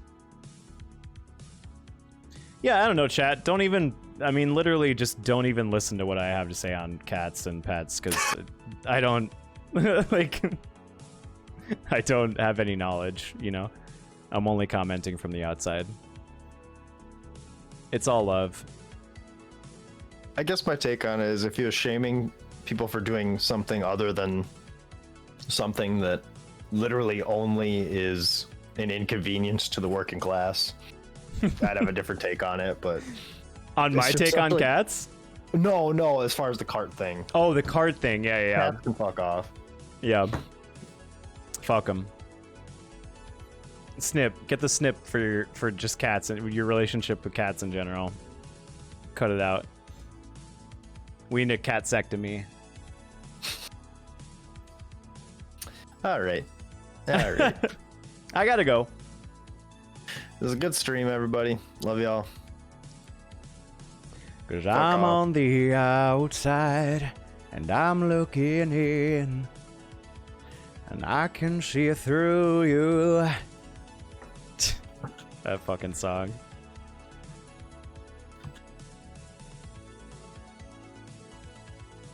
So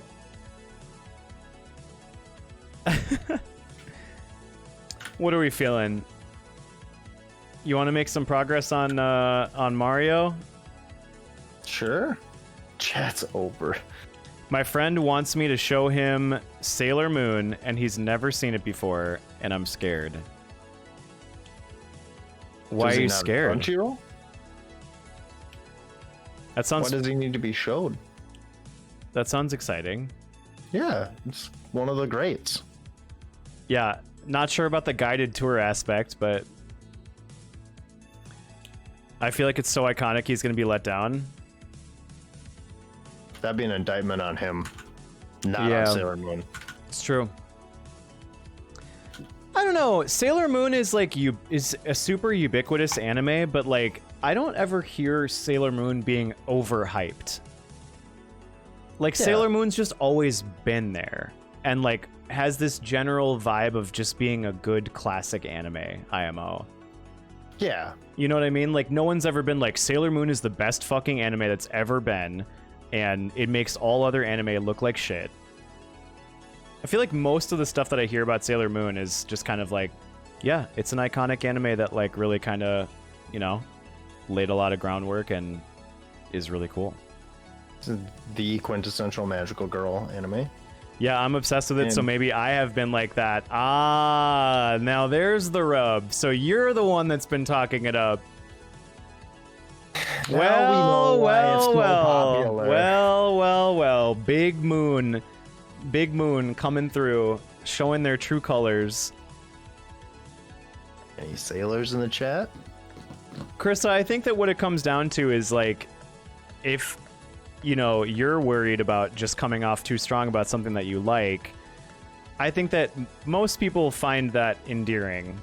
You know, like Yeah. I love when somebody that I know is just really fucking jazzed on something, and if they want to share it with me, then that makes me excited. Also, don't yeah. put too much stake in the experience being like dependent on him liking it as much as you, because he's not going to, because you obviously like it a fucking lot. Like, and that's not to say he's not even gonna like it, which he's going to. It's Sailor Moon. But like, I always have that worry too. It's like if I'm like showing someone a game and it's like you have like so much connection with that experience, with that media already. The person who is their experience with it is someone being like, hey, you should watch this. They're not gonna like it as much as accidentally finding it when they're 12 and being like slightly formed by it. Yeah. What's the orientation of the seating? What are we talking? I'm short circuiting on that.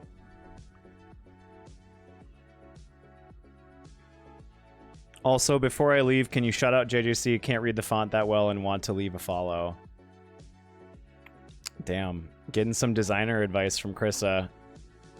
Oof. Can't read my font. God, that's really... I haven't streamed for like half a year, so... Damn, just no. dunking on my fucking aesthetic before you go. Okay, I see. Just drive by me. Dunked like donuts. I'm just kidding, Krissa. Space Jam 2 Doc on Twitter. Yeah, there it is. Shit, that's right. I forgot to update your... Follow me for less bangers. I mean, you tweet every once a month. Yeah, I was gonna say. Yeah. Bye, Krissa. Have fun. I hope that goes Adios. well. Swing by again. Be sure to ask them if they are liking it like every 30 seconds. Yeah.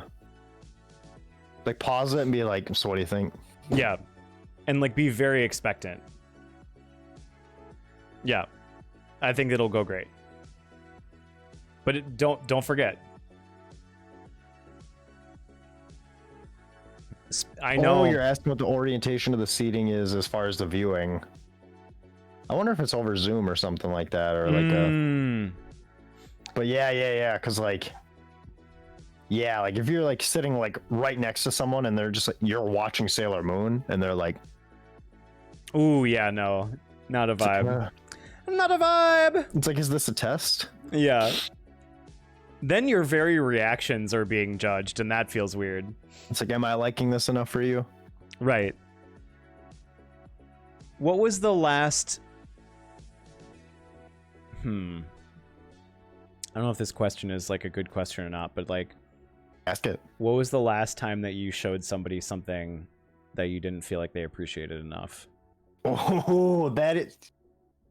I don't want you to stop immediately, post haste, my friend, doubting yourself, because that's a heater of a question. I don't know what the answer is myself, which is why... Oh yeah, I gotta ponder it. God, would it be a game? Anime is huge with this. Mm-hmm. Also, this whole like the mask version of the Sailor Moon discussion is JoJo's fans. JoJo's fans single-handedly make me want to watch JoJo's less. And I have watched JoJo's and enjoyed it. But every new season of JoJo's is like the Infinite Jest David Foster Wallace fans in my life being like, dude, you've got to watch it. It makes so little sense. It's so cool, dude. They're buff and there's laser beams. And it's like, okay, yes. Yeah. It is good. That's fair. But in last thing I showed someone that I don't think they appreciated enough. Chat, feel free to chime in too as well, of course. The questions are also for you as well. Yesterday, Every single 1:48 person I p.m. showed dong. Every single person you've showed dong. People aren't pog enough about it. I feel like people have Ooh. been pretty receptive to dong no, I dong. know. At least in my circle. He needs more though. All right. I want to see people burning their copies of Street Fighter 2. Chris! Oh, I forgot to respond to your DM. Oh, Oh, you facilitated your own call out. Let's go. No. I'm sorry. Absolutely clappered, dappered. Bodied. I still haven't played it, Chris. I'm so sorry. I compartmentalized the shit out of that, man. A crime. God, I'm bad about DMs. Probably not the most recent, but the one that's happened the most times in my life is probably the book, The Lives of Locke Lamora. Okay. It's a really good, like, light fantasy, low fantasy, so there isn't like a lot of like magic and dragons and stuff, in like a super weird like fantasy alternate like style, like Venice City, like lots of canals. And it's basically it's a fantasy book, but it's like it's all a heist, so there's like tons of espionage and stuff. It'd be like if you're playing D&D, but instead of combat it was just all skill checks. So it's like all like trickery and intrigue, and yeah, the writing is very good. It's written by a dude from Minnesota here in Wisconsin. Oh, nice. And yeah, it's a banger. But it's like books are a hard sell anyway, but especially like with all of our attention spans. Right. Yeah, because you just never know if they're even gonna like get there, like finish or start, you know. Yep, that's fair. Cheech says, I know I mentioned Kung Pao yesterday, but I showed a friend that movie and he hated it. That's also kind of like a time capsule movie though, like you it had is to a time kind of been there. I agree.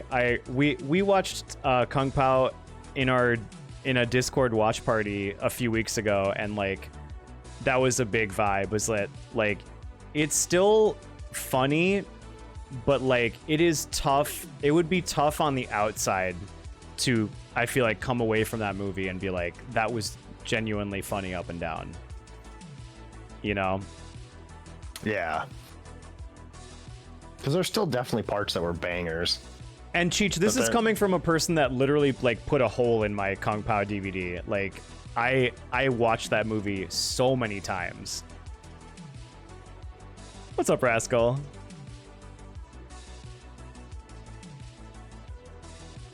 What else do we got? Train Mountain last week. What are you talking about? We loved the shit out of Train Mountain. Who was that, Rex? Yeah, of course it was Rex. Son of a fucking gun. We watched 16 minutes of Train Mountain. The whole thing, top to bottom. Hiked up Train Mountain. Hiked up and hyped up. Spent 45 minutes trying to dunk on the kid, just trying to keep people safe. That doesn't sound like us. We were looking, dude. There's no proof. We were just concerned for the kid's fucking situation. Yeah. Because the grandpa was just sitting in that chair all high and mighty, not giving a shit, not doing jack shit, dude. You can enjoy something and still acknowledge blatant child labor laws like skirting. Like, are Seriously. you kidding me? Rex, He was wearing all gray, ill-fitting clothes, looking like he wanted to die. Like, I'm sorry that we weren't as pleased with this child's experience as you. Looking like a whole industrial revolution. Rex, you are a gift to this community, okay? And if you ever need more love, you just say the goddamn word. I will shower it upon you, alright? The train was derailed, Dex. You don't understand. Huge Charlie Day energy where he's like pointing at the wall. Yeah. Like... Miss Nick says, when I showed my biological mother her grandchild. Yeah, that's shade. That's, yeah. Goddamn, Miss Nick.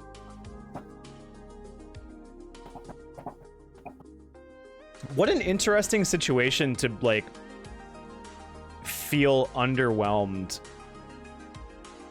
in that moment. That, I'm sorry. Yeah, that it seems hard to fuck that up. Like, for your biological mother, you know? Mm-hmm. It seems hard to fuck up, like, just celebrating a child being brought into the world, but we, you know, people are capable. Oh, a big one. All roads lead back to it for me. But like tabletop RPGs, like, yeah, and the thing that's more, I guess, not upsetting, but like kind of like really about it is usually you don't even have to sell people on it. Like, it's like trying to get people into it. Like, people ask if they can play. Yeah, because people like the idea of playing D&D and Pathfinder more than they like actually doing it. And so it's like, okay, yeah, let's do it. We'll run a campaign. We'll get playing. yeah, Like the startup of, if this was a show equivalent, like selling them on the show. And they show up and they haven't even read their own character sheet. They don't know. They didn't do anything. They just kind of thought they would sit down and just yep, be handed an experience. yeah. Yeah, I mean, that just feels like extremely common, especially like for people on the outside of that are not adjacent to like role-playing games or games in general, but like that's a big extension of people that, you know, they know that they want experiences, but like as soon as there's work involved, Yeah, you know, especially that's where like, it ends. I'm not asking you to read the whole damn like player's guide and know exactly what happens, what you're supposed to do if you're wearing heavy armor while swimming or whatever. It's like, right. That doesn't fucking matter. But I just need you to know like how much strength you have or something, and something like, where's that? Yeah. And it's like, oh, you didn't look at this once all week. Okay, that's what we're cooking with. Yeah. Make me laugh, Dungeon Man. Yeah, basically it's like, I get it. You saw the D&D episode of Community and now, or you watch like some Stranger Things, but like it's still like a game with a pen and paper. Like you're gonna have to do something to meet the game halfway. Yes. Yes. Yeah, that's fair. Honestly, like the last thing that I remember showing somebody and feeling strange about the response was I shared an extremely not safe for work game called Strange Flesh that I just think is pretty neat. It's like a gay beat 'em Is that up. the real like muscle daddy one? Yes. Oh yeah, that game. Every It's time like you've talked about it, it's like so tempting. It's a hypersexual, like gay Everyone's kind of like a bear. yeah, like wrestling with, you know, and the theme is just like kind of denying a person that's spent a lifetime denying their like kind of homosexuality and then like just kind of like unleashing it. It is not a subtle game. I will say that for You sure. don't have to dig for No, the it is metaphor. extremely explicit. So I will say It is not on Steam because, again, it is completely X-rated. And just know that going in, if anybody in this chat is not 18, it is 1000% X-rated. But And you showed someone and they weren't as and receptive. it just felt like I felt like they took it maybe a little bit to like face value, that it's like just a sex game, and it's like, you know, it's like, no, dude, like if I need to be like turned on by media, I'm not trying to do it through a fucking beat 'em up video game, you know? Like, exactly. I'm excited at the idea that there's interactive media out there that is actually dealing with like it's homosexual themes, you know, your repression so far the other way. That's and it, you know, it, for me, it's like it touches on the nature of like these kinds of games are not commercially viable because they can't be hosted on any of the best, like the hot platforms, you know, because they're hypersexual. Yeah, we dug into this the first time I remember you talking about this game, like my first experience hearing about the game was when we were playing that Tonight We Riot, but Anarcute. Anarcute. Yep. There we go. Yep. And I remember this conversation. Yeah, that's the first time I heard about this game. Yeah, that game. Wait, Steam doesn't give a fuck anymore. I had a game on my storefront page during a sale where one of the promo screenshots was straight up penetration. What? Well, that's between your cookies and God, dude. That's crazy. I did not know that Steam like explicit, because wait, yeah, there was a whole, and maybe I'm just like stuck. Maybe I'm just stuck somewhere else, but like there was a whole thing about, someone made a game where it was like you're showering with somebody. It was like a soft, like intimate, like you're showering with somebody, and it was like kind of lightly gay. Ooh. Like and they got like pulled from, or they weren't allowed on Steam. Maybe that was years ago or something. Huh. Now that Gabe smoked some herbs out in the desert and is like more in tune with the human experience, he's like, let it all ride. Yeah, the sandals came off, and the fucking and the restrictions came off with them. Yeah. We are sexual creatures. Don't hide it from yourself. Could you take off CS:GO and turn on the gay dick one, please? Because I mean, I remember when genital jousting was like a big deal and a mystery. Mm-hmm. It still is a mystery, that's for sure. Yeah. But remember when that game coming out was a huge deal. But I get that's weird. Sip the hot Dr. Pepper. Well, yeah, shit. I mean, man, if I could stream a playthrough of Strange Flesh, I would. That'd be a fun just in the Discord. You know what? Kind of situation. That would. Not to like give away ideas like free of charge or anything, but yeah, we'll figure out your compensation. Yeah. Discord playthrough might be hype. That'd be tight, yeah. And it's like have like a 18 plus bouncer at the door. Yeah. Verify your email for me. SoraX420 on gmail.com. Come in. Technically, Twitch allows nips if it's not the focus of the game. See, shit like that is so annoying, though. Because that basically you're putting the ball entirely in Twitch's court. Yeah, which is where they want it. They can decide that. Yeah, that's so subjective. I mean, there are like, yeah, there's just a bevy of bans and suspensions and stuff where, you know, doesn't really make sense at this point. The rules are so like fluid. The streamer is also not allowed to focus on the nipple. So as long as it's a puritanical exercise and you're like flagellating yourself, not looking at the tit, you're fine. Right. Jesus. This is wrong. This is wrong. This is wrong, chat. Just to be clear, there's a growing movement of decentralized streaming services. That's good. That's good.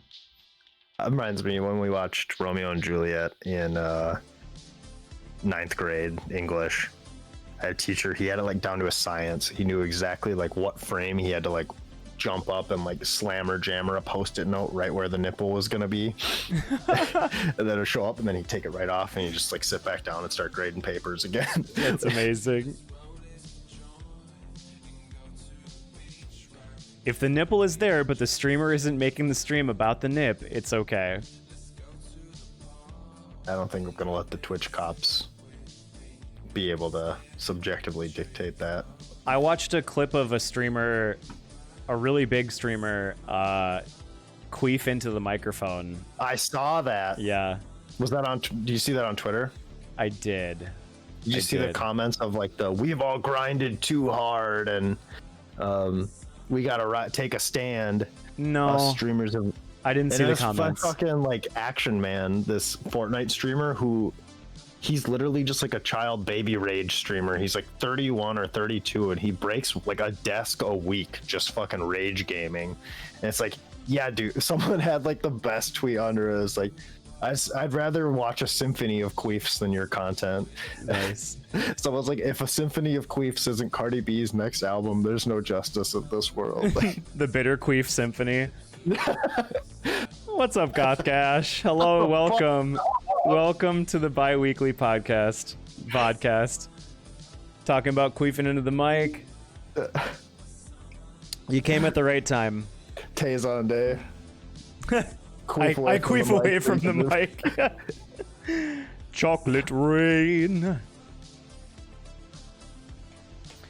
But yeah, I know that exact clip. Yep. And it just got, got into the discussion of like, okay, well, are farts illegal on Twitch? Like, it all just feels so subjective, and it feels like kind of whatever the Eye of Sauron swivels upon. It immediately reminded me of my buddy's Smurf username, which is Fortnite Fart Mike. He always talks about how he's like, if I was a Fortnite streamer, I'd just have a separate mic for farts. I'm like, God, I just fucking... that would do numbers on Fortnite Twitch. Oh, yeah, for sure. That's the innovation that they need. Yeah, it was absolutely on purpose. Like, she picks up her microphone and is like, can you hear that? Can you hear that? Yeah. She literally says, did you hear the air go in? And it's like, yep. Not sure I want to be having this experience. So I got my first vaccine dose today, and I asked the lady if it was true if it makes you gay, and she hit me with a blank stare. I told her I was confused because I'm bi and didn't know if it made me more or less gay. Does it cancel out? Yeah, that's between you and Joe Biden and 5G. Yeah, and now that you can communicate with him telepathically, you hopefully can get some answers. Because yeah, you're fully chipped up. You're connected to the 5G cloud. Welcome. Oh, she got banned for... I mean, I guess. They've banned people for a lot less than... Oh, she got fully banned? I thought she got suspended. Maybe they're just used interchangeably. I know I sometimes say like temp ban, because the suspension is just a temp ban anyway. That's true. Suspensions from Twitch for things like that just feel so silly too. We've talked about this last bi-weekly, but yeah, just being like, okay, well, you can't stream for 3 days, bad enough to be banned, but like 3 days. It's like a slap on the wrist in the wallet and they just call it a day. Gotcha. Temporary bans. Okay. Gotcha. That's so semantic. Yeah. Like, it's not a suspension. It's just a ban. It only lasts for a few days. It's a ban that would last as long as a suspension would last. That's so funny. Imagine coming home from school and being like, yeah, I got banned from school. Chill. It's fine. Only for a week. Yeah. I'm banned from coming into school for a week.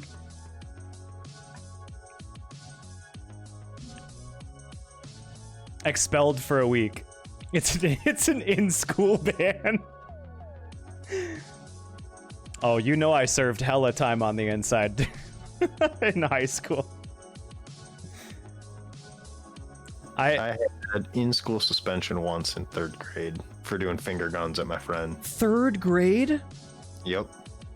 Ooh, the finger guns though. Yeah, and it wasn't even like as a gun. I think it was just people. It was like in the wake of Columbine, people were like extra, Yeah. like very rigid about it. Yeah. I'm like, dude, people literally play like toy soldier at recess. It was Yeah. so pick and choose. I'm like, I just haven't been in trouble yet, so. Bro, I'm literally in 3rd grade.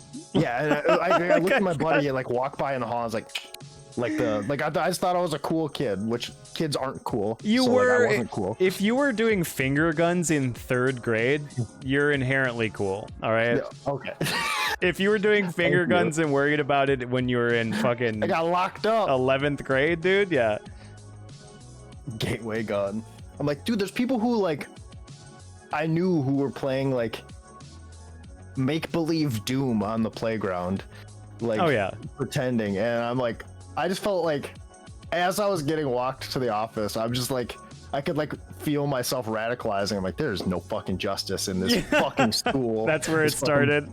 These 4 walls won't contain me. You look You down can't at your silence me. you look down at your hands and they're back to gun shapes again. Like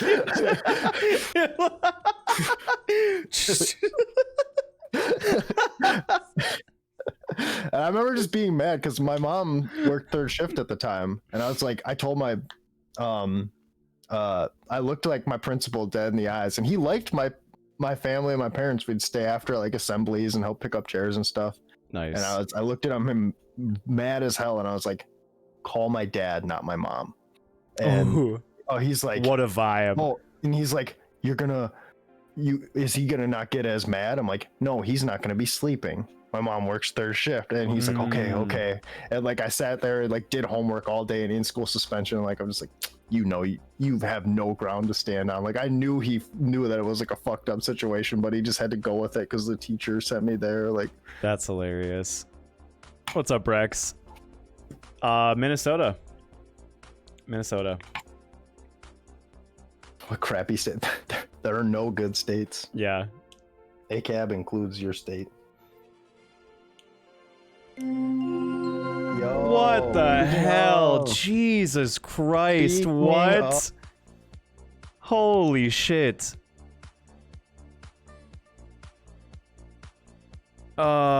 Hi. What's up, left flank fam? Holy shit. The Jeep state. Oh, has the Jeep arrived. State is here. What's up, y'all? Come on in. Got your ass. What are you talking about? Holy shit. We were just totally not talking about queefing into microphones and doing finger guns at your friends, getting suspended. We were talking about in-school suspensions. What's going on? Welcome. Holy hell. Thanks for the leftist follows, y'all. institution of getting in trouble in public school. Your boy bears, Dark Puppy, Mugen, Firefly, and Feckius. Welcome to the Jammy Fammy. Nixon Plumber. Love the username. That's by culture. Owned you with 230 raiders. Yo, LFV, thank you so much. How was your stream? Existential Crises, thanks for the follow. Come on in, y'all. Get yourself comfy, all right? Get yourself cozy. Pull up a chair. Yeah, pull up a chair, Ski. What do you gonna get weird? What do you got? You know? Lorax, oh, you angel. You sweet angel. You had Ken Clip-On? What? Clipperino?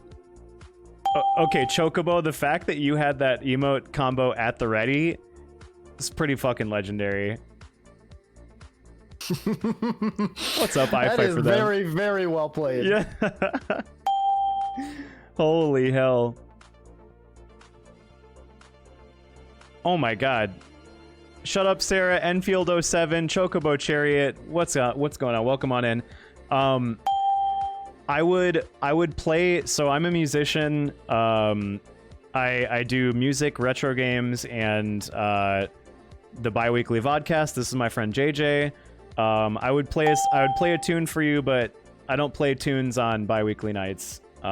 because I'm hanging with my fucking best bud. So, welcome on in. If you follow, I promise I'll play you a tune some other time. What's up, Mac? What's up, Conway? You jammed to some George Michael? Yo, the Careless Whisper, though. The best kind of whisper. When you can really tell when a whisper cares a little too much. It's true. That's so rad, though. God damn it. Thanks for the raid, y'all. And if they're... I feel like pretty much everyone in our community is already following Left Flank Vets, but just in case you don't, please follow Left Flank Vets. They're a super rad collective of leftist vets that are just fucking great to listen to on your daily activities. I like to put them on during the day while I'm trying my best to be productive, and I'm often not because I just want to fucking dunk on people in their chat. Dunk on US politics. Oh, thank you, you boy bears. I prefer Father Figure, but Careless Whisper rips. That's fair. That's fair. God damn. Oh, wow. What's up, Dan Simpson? How you doing? Good to see you. Good to see you.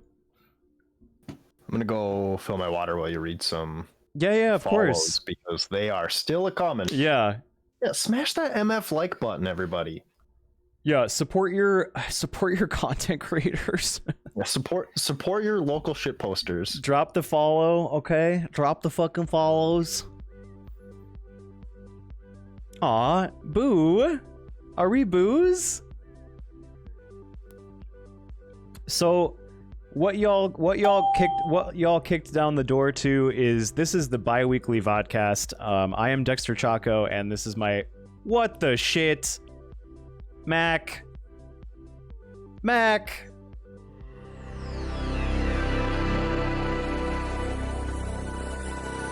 What are you doing, Mac? Azul.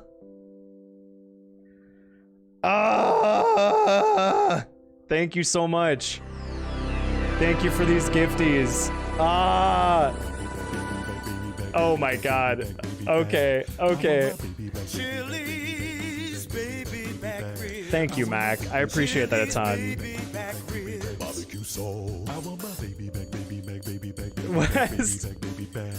I muted the notifications. So a doot, I want my baby back ribs. So we are two bisexual boys. Some question mark on that. body once told me the world is gonna roll me. And we get together once a week to just talk about life, the universe, and everything. Sometimes we play games. Sometimes we watch 16-minute instructional model train videos. Sometimes we talk about our favorite. Hey, nice, you boy bears. Yeah. Yeah, this is what happens when 230 people come in and realize that there are sound alerts. We're pretty cozy here most of the time. But we're a small channel and we're growing. And it's thanks to viewers and comrades like you. So thank you once again, Left Flank Vets. Fucking love y'all. Jono!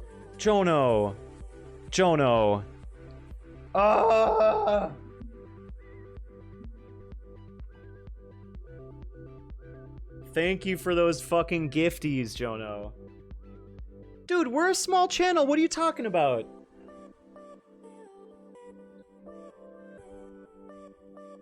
We're a small channel. Ah! With the bit, Mac. Okay, well, the top 5% of streams is still a fucking... It's a lot of streams. What's up, Los? Oh my god. Hold on.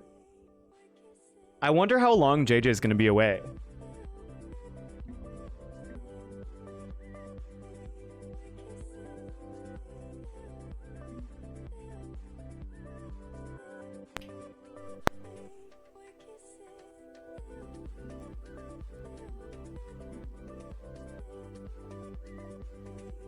I'm getting my I'm powering up my music setup right now. I'm not AFKing. I'm turning on my music stuff just in case. No, I'm here. I'm here.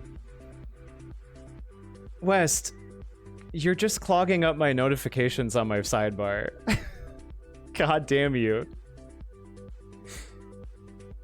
Like, thank you, but also, excuse, please. Thank you so much for those, though. Sweet angel. I hope everybody's having a good night. I hope everyone's having a good day. Yeah, like I said, we're just we're two bi guys to get together once a week. JJ was just telling us a story about his in-school suspension in 3rd grade for doing finger guns at one of his friends. So that's where we were. Aw, Salty, thank you so much. Moonstar13S, if you're in chat right now, enjoy your free emotes of my fucking mug and your ad-free viewing experience.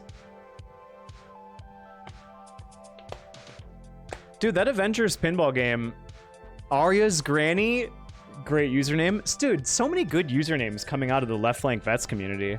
Absolutely. I was going to say that earlier. Yeah. Left Flank Vets has a fucking rad chat. So I recently did a PowerPoint presentation on crafting community on Twitch, and one of my personal kind of I guess grading factors on other streams is how funny is your chat. And LFV has a good fucking chat. And like when you have a funny chat, I actively want to like participate in that, you know? Like I've got class clown syndrome like you wouldn't believe. Also, I'm going to move my alerts so that they're not just over your face. Hold on. Oh, I mean, nope, give everyone a little reprieve. Shut Then the they fuck come up. back, just roaring onto their screen, all twinky as shit. God damn it. Ah, stop. I'm fucking everything up. Baby bag, baby bag, baby bag, baby bag, baby bag, baby bag. I want my baby bag. You've done something, Logs. Something most heinous. Oh, it's because it's locked. Okay, got it. Here we go. This over here. Yeah, Abby has been putting in the work. Abby has been putting in the work.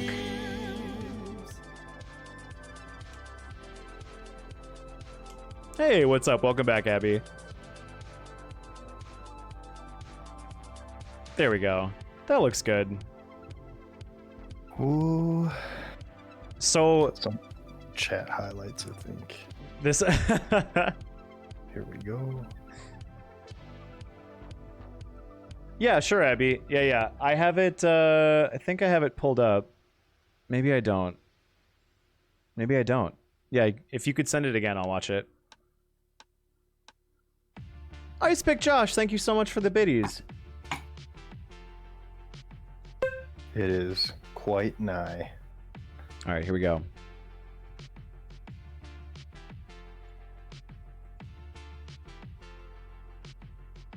Let's throw this over here.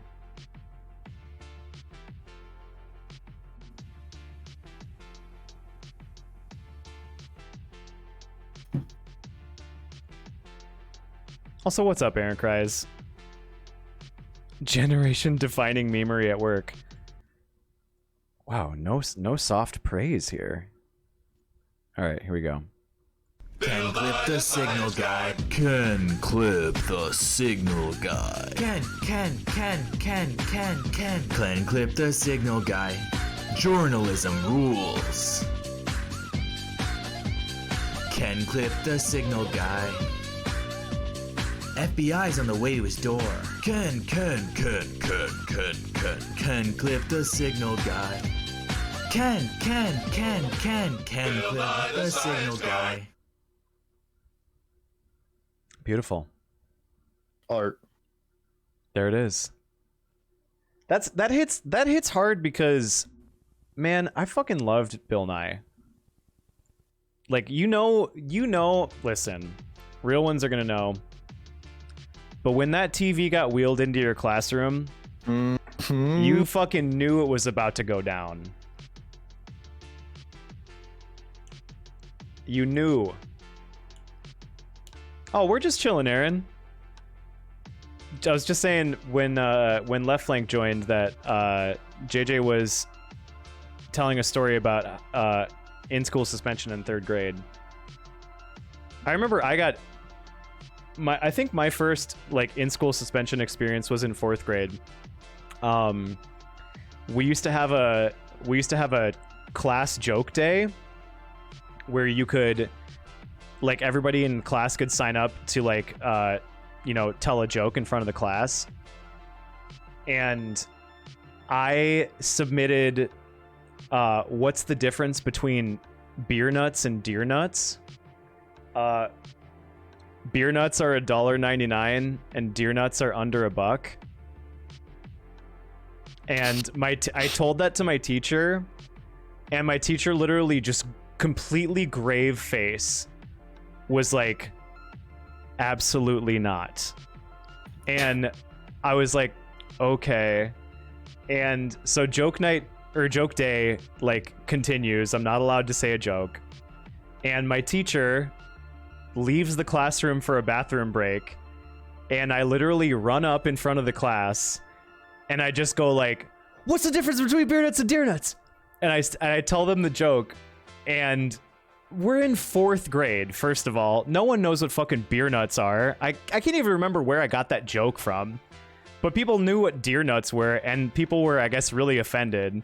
And oh, so you got snitched on? I got snitched on, dude. Oh my! I got snitched on. The teacher came back, and my fucking crush, dude. My crush. Oh.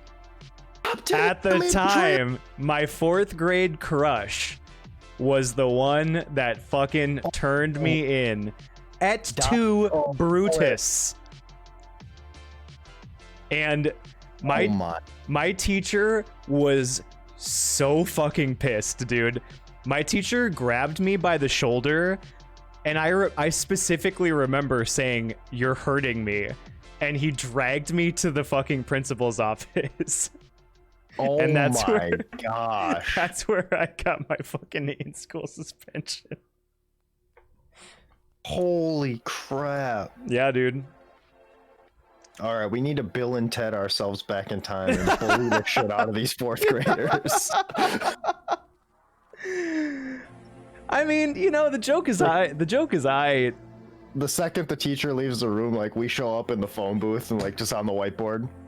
All right, so here's what a beer nut is. We're gonna start here, all right? Yeah. Hey, don't be fucking lame. I'm gonna need you fuckers to give a courtesy laugh at the very least, all right? This kid's putting his life on the line here. He's about to get his shoulder grabbed real hard. Soldier. Also, we need to Photoshop you onto that picture of the Joker holding the book on stage real bad. Oh yeah, absolutely not. No, Stygian, of course. Yeah, you can't. I was literally grabbed and dragged. Like, and I was a fucking little shit too. So I dragged my fucking feet. So like, he literally had to grab me by the shoulder and drag me to the principal's office. You know what though? Like, no, not even exaggerating. Still one of my favorite teachers that I ever had. It was Dorian. It was an inside job. Yeah. So it turns out that basically my family was at Valley Fair, and Just Bender, thank you for the follow. He did like a side gig as like one of the performers, like one of the musical acts at Valley Fair in like their, they have like a whatever concert hall. And he just did like disco themed music and was the front man of this disco band. I just remember being like, oh my God, that's Mr. B. And I came back to class and just like, I know your secret, Mr. B. what was Duke Silver or whatever from Parks and Rec? I never watched Parks and Rec.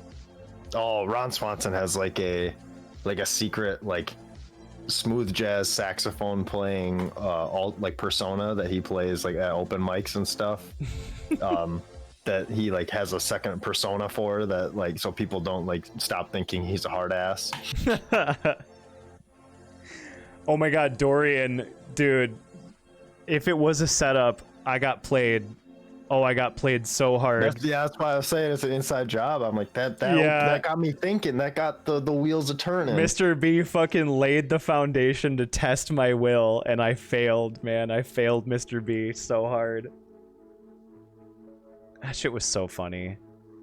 Man, I remember in high school, we had one of my friends got called to the principal's office because she had a shirt that said ginger beer on it. It was a picture of ginger beer. And they said, you can't have a shirt that says beer on it. I fucking if it said root beer, they'd have been fine. Right. They were actually. This is the establishment's a mistake. Straight up. Straight up.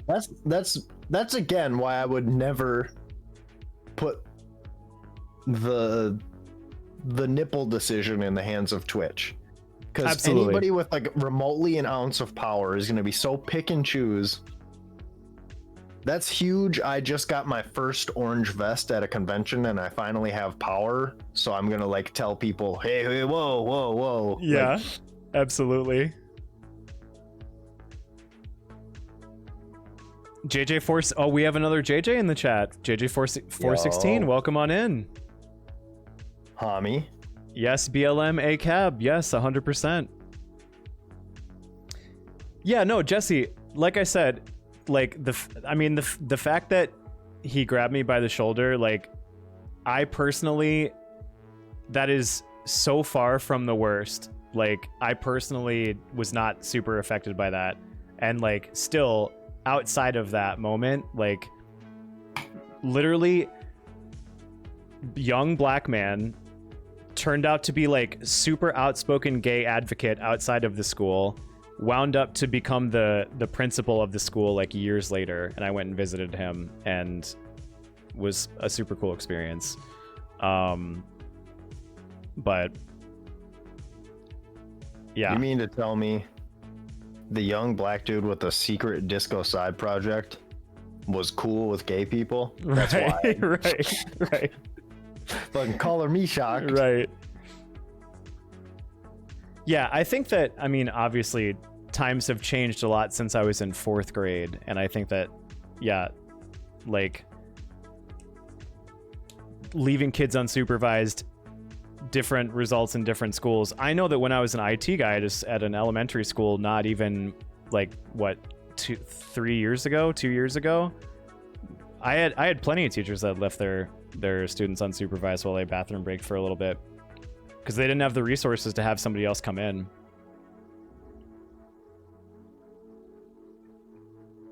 That's just the way it is. Some classes, some of the bigger classes automatically get like an assistant that would be able to watch, but some classes don't. Yeah. That was like pretty similar experience at the high school I was at, and the high school I did a lot of my like shadowing at before I realized I didn't want to teach high school. Mm-hmm. Yeah, teaching high school, it would be super interesting. It'd be hard to. It's a lot harder when you look like a high schooler. Yeah, well, when I was a guidance counselor, I was literally like 19, 20 years. I was like 20 years old by the time that I was doing that. So like literally all my students in high school were just like asking me for advice, and I was giving them advice from when I was 2 years younger than them. Like, like, yo, you know, I got invited to this party that I know that there are going to be drugs at. Like, what are you gonna? I'm just sitting there like. Yo, where's this party? No. I was like, yeah, can definitely relate. All these years under my belt. Yeah. I know where you're coming from. Yeah. Because I was there last week. Right. But, do not do that. Yeah, that was a huge example of why like the faith that we place in institutions is often pretty funny when you pull back, because like I got a lot of extra like reverence just from my position, when in reality, like at least for the first couple of years, you know, I was very much figuring out my own life and my own shit, you know? And of course, now we have just locked up, figured out, nailed down. Yeah, Like, exactly. Yeah, at age 30, yeah, everything becomes very clear, and the path to enlightenment was hop, skip, and a jump. Yeah. easy peasy. The squeeziest of lemons. Yeah. Yeah, Jesse. Nixon Plumber. If I was ever gonna teach post-secondary, which mostly I wouldn't, it would 1000% be at a community college. Community college slaps. Oh yeah. Yeah, for sure. I went to community college and I am so happy that I did. I'm so happy that I did. I look at the experiences like my friends who went to full university, which no shame on anybody, obviously. If you had the means, fucking go for it.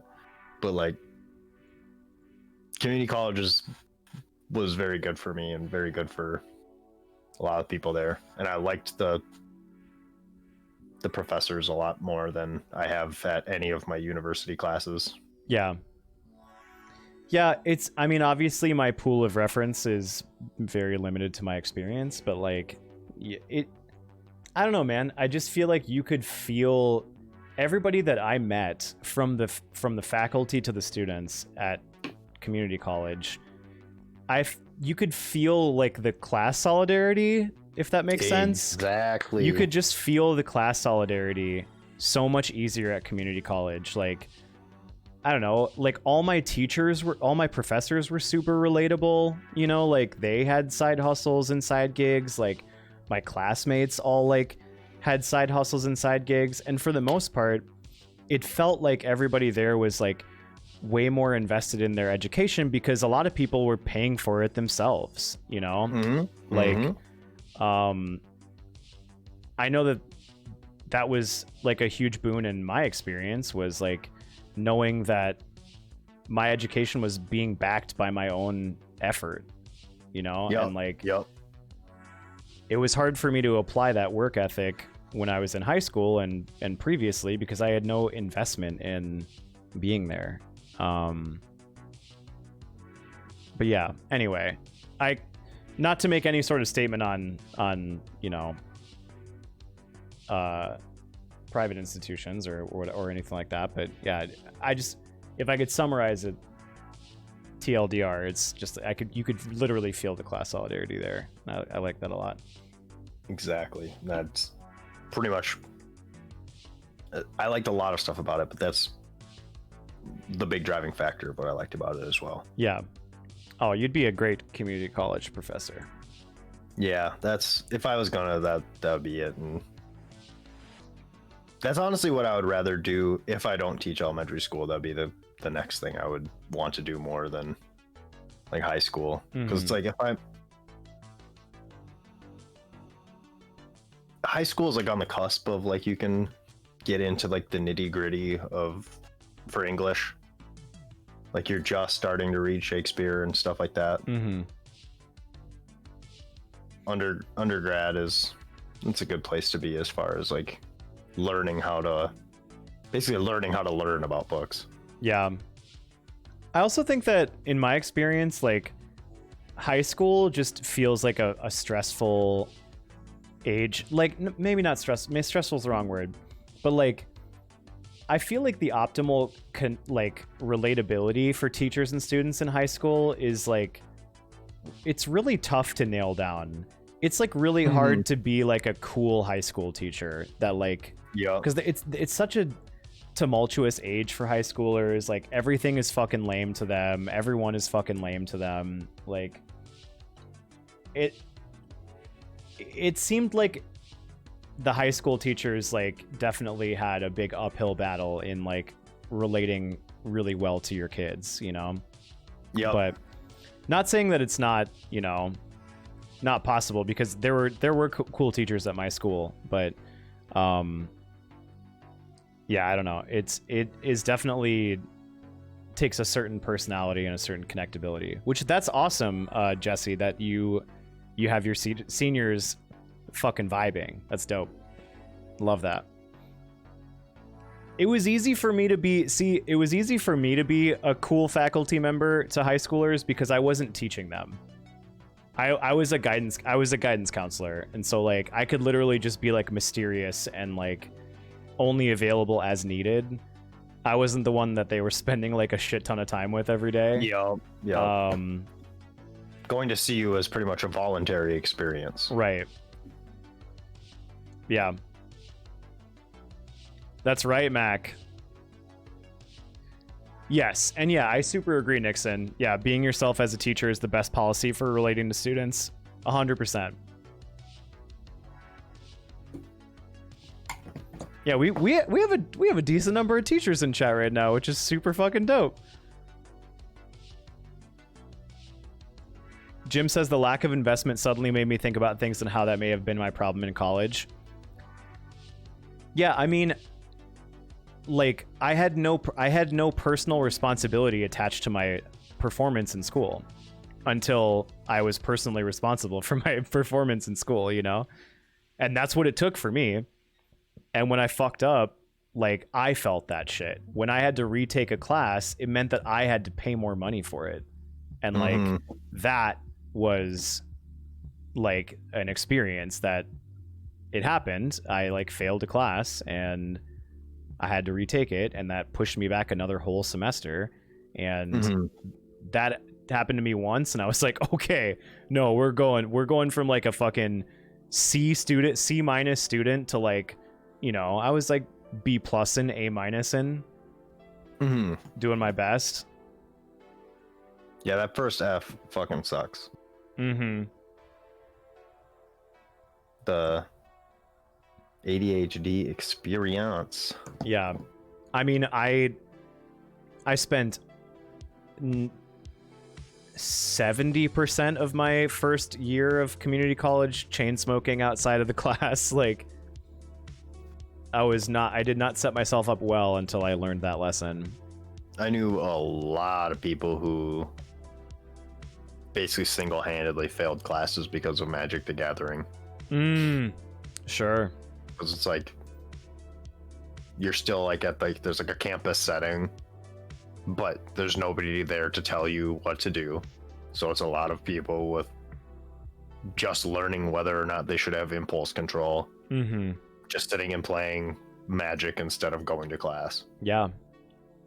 And it's tough because it's really easy to make that decision to like minimalize it and just be like, you know, we can afford to skip it. And it's like a rush too, you know, that's the problem. Like every time that I skipped a class to like chain smoke outside, it was like a rush. I was ooh, I'm in college now and I can do this, you know, like no one's gonna come out and be like, where's Choco, like, and I just kept riding that out like over and over and over at first. Yeah, I failed for different reasons, but I just remember thinking about Magic like, God, you're really skipping class to get your ass blasted by a net deck. Don't do this. Not even playing anything cool like enchantments or anything. Yeah, it's like this dude's literally just got a red net deck. Like, come on. Hey, what's up, Sandy? What's up, Mooney? Homies. Welcome, y'all. You both showing up at the same time. Were you playing ARAMs? Playing ARAMs without JJ? Wow. That's the play, honestly. Sandy's at work. Fuck. Oh, yeah, League came out freshman year. Dota 2 came out in college. Yep. Also, high logs. I watched those wreak havoc on people's stuff, too.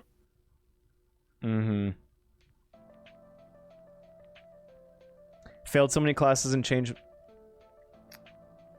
Well, yeah, I don't know. I guess I'm a big proponent of the idea that, like, it's better to have an idea of where you want to go than to go somewhere out of some sort of obligation. I think that you're doing all right, especially if you're still keeping at it. Like, I'm 30 years old and I'm finally in a position where I feel like I am doing something that my heart genuinely wants to do.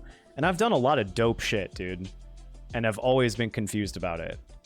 So if you have any sort of clarity or any sort of pull toward in a direction that you feel like you want to go, like, latch onto that shit. And if you don't know where you want to go, that's totally okay.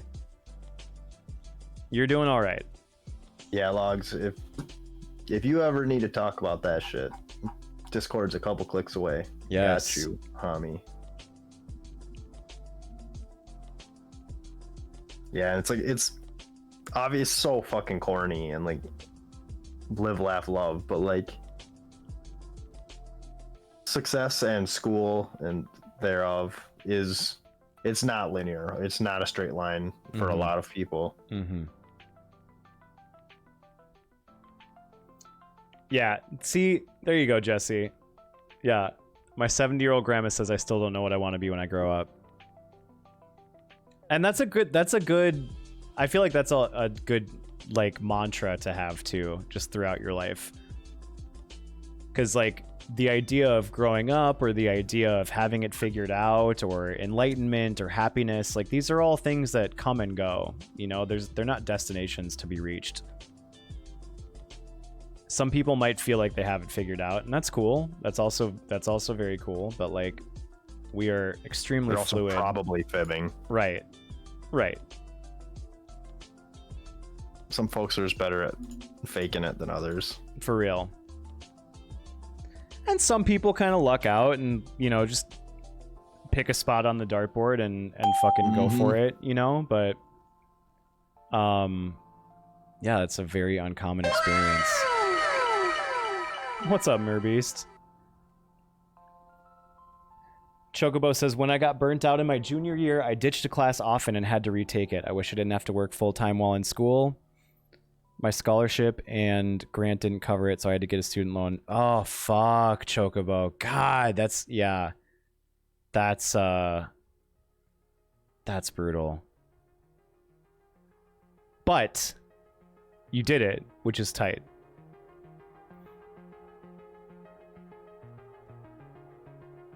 GG. Yeah, GG indeed.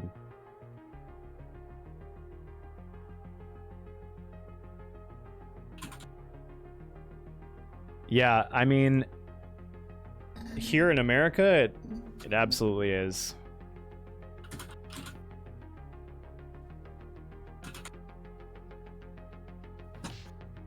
Hey, nice. ARAMs are materializing before our very eyes, dude. Now I know that when JJ is not riffing with me, that I know that he's probably fucking alt-tabbed, getting some dunks in League. Yeah. My gamer clicks. Yeah.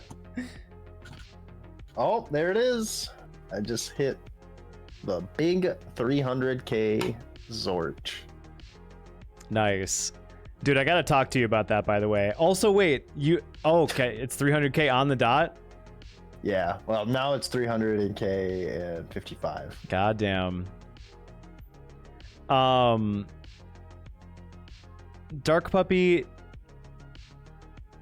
there is not a universal solution to developing good study habits. Yeah, I still don't know what my best study habits are. The only thing that I can say for me is that, like, try to find the joy in the process of learning. That was when and sometimes that's like an impossible ask, depending on what you're studying, you know? It's like, oh, the joy of fucking advanced, like, theoretical math or whatever. But, like, if I couldn't find the joy from the work itself, I would try and set a situation, like, where it felt joyful to be there, like making my space super cozy, putting on music that made me feel good, Like, Some people can gamify it, like Yep. or turn your learning into like an achievement-based scenario, a game scenario.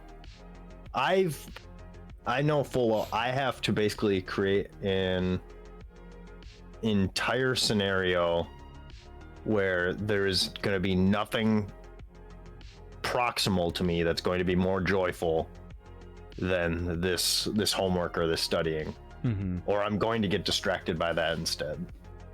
So if that's like a blank empty ass table and just what I have to do instead of sitting at my computer, that's the play. Like or like shaking yourself up for the sake of it. Like, fuck, it sounds like a war crime, but like, do your studying on Internet Explorer if you have to, so you're not tempted to go through your normal Chrome habits of just blasting through Reddit and etc. Yep. Yeah. What's up with the weather? Is it hot outside? Is it sad? Is it raining? What's going on? Am I gonna die? Yeah, how ominous. Weather lads. Like, we got some Sauron type beat. We'll have to go under the mountain. Blue Abs needed whiteboards. My biggest thing with test and project anxiety was to separate it into as many little victories as possible. Lots of simple tasks rather than a mountain of a project. Also good. Also good. Oh, you said we need to talk about it. Is there a day you don't want me to drop the street? Because it's not tonight. That's for fucking sure. No. Okay. Yeah, I'll hit you up. Okay. I'll just send like 300,000 highlighted copy pastas instead. Yeah. you just won't have a chat for 2 straight weeks. I'll create a bot. Good night, Katie. Thanks so much for hanging out with us.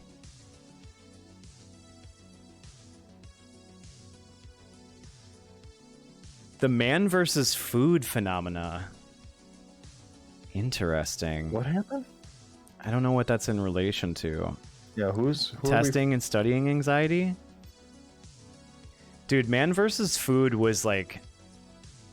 It felt like I was watching self-harm a lot of the time. Yes. Which is, I think, the only aspect of it that I kind of was less about. Once food starts making your body wet, Yeah. probably time to stop. Yeah. Maybe a cold take. It must have been really bad for him too. It was. You know. He has since gotten considerably healthier from what I've seen. Yeah. It just feels like a monumental ask to be the one person trying these like absurdly imbalanced eating challenges. Mm-hmm. Because it's like, that feels like a one-way ticket to developing a really unhealthy relationship with your body. I don't know. Or food. Yeah. Like, there's something's got to give in that equation. Yeah, you can't just do that and just end up like vanilla. Like, Right. something's cracking somewhere.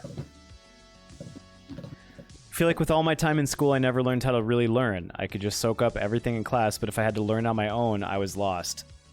I relate to that really hard, Jim.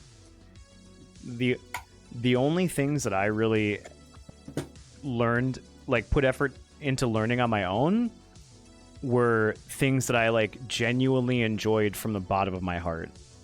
And like even that, like you could step back and be like, oh, Dex probably really liked studying music, but like there were tons of things about studying music that didn't resonate with me, you know, like there was music theory that like I wasn't automatically interested in because it wasn't, you know, what I was interested in learning. Like I never was able to predict the things that would kick me into gear.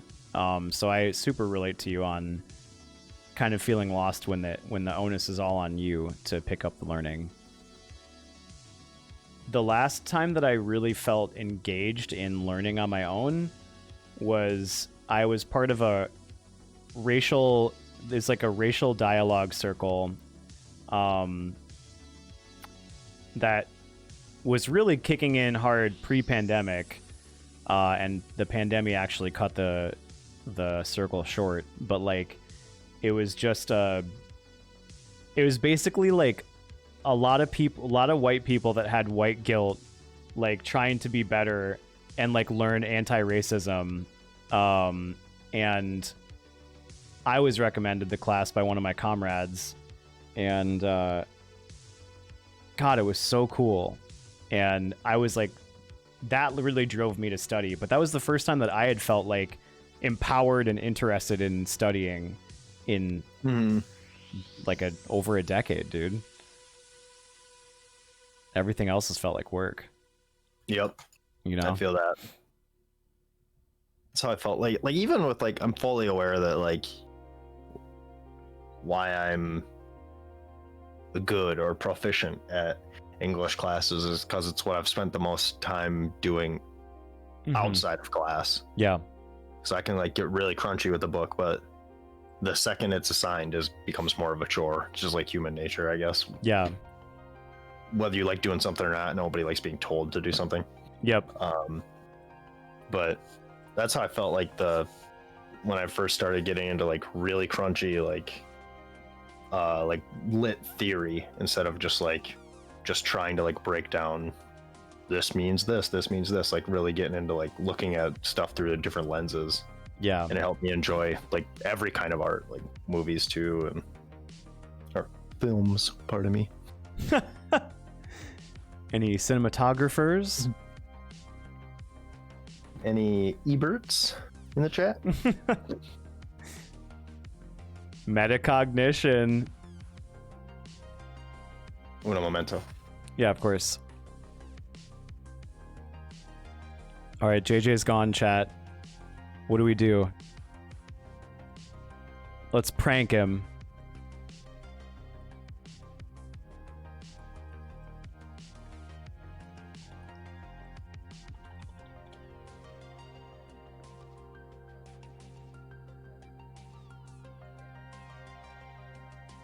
How are we gonna prank him good? Fuck.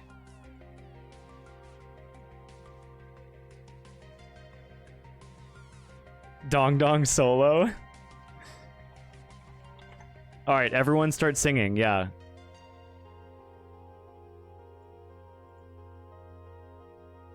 Chocobo Chariot. That's the devil's number. Oh no. Okay, hold on. I got it.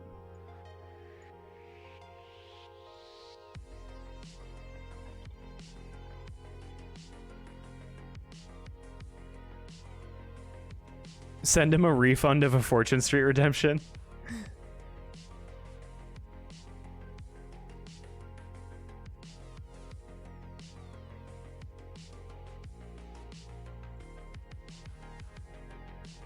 I'm gonna guesstimate where this needs to be. Oh, we're gonna prank him so good, chat. He's not even gonna know, dude. The prank is on. Welcome to the next episode of You Just Got Fucking Pranked. I'm your host, Dexter Chaco, and tonight, my best buddy JJ is coming back from a bathroom break, and he doesn't even know that he's about to get clown-nosed. Change your screen to a still image of yourself and see how long it takes to figure it out.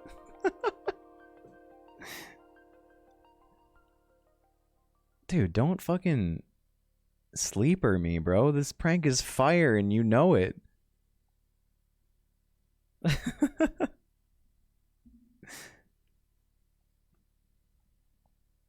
He can't see. The only problem is that he can't see my video except for the stream feed.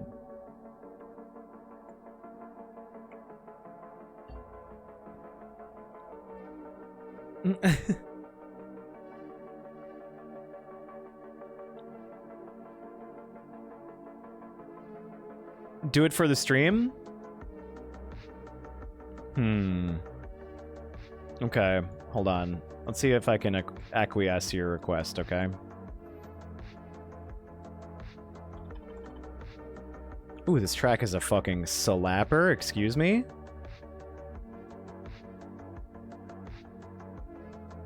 Yeah, prank him by setting up a game of Fortune Street. Got it. Yeah, guys, act normal. Please, act normal. Help me out here.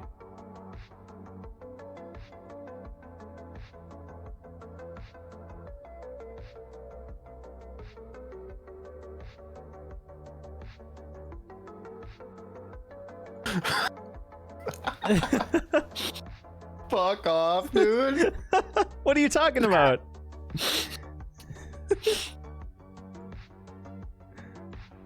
Oh. This reminds me of when you put the gun over my hand. Dude, I loved that.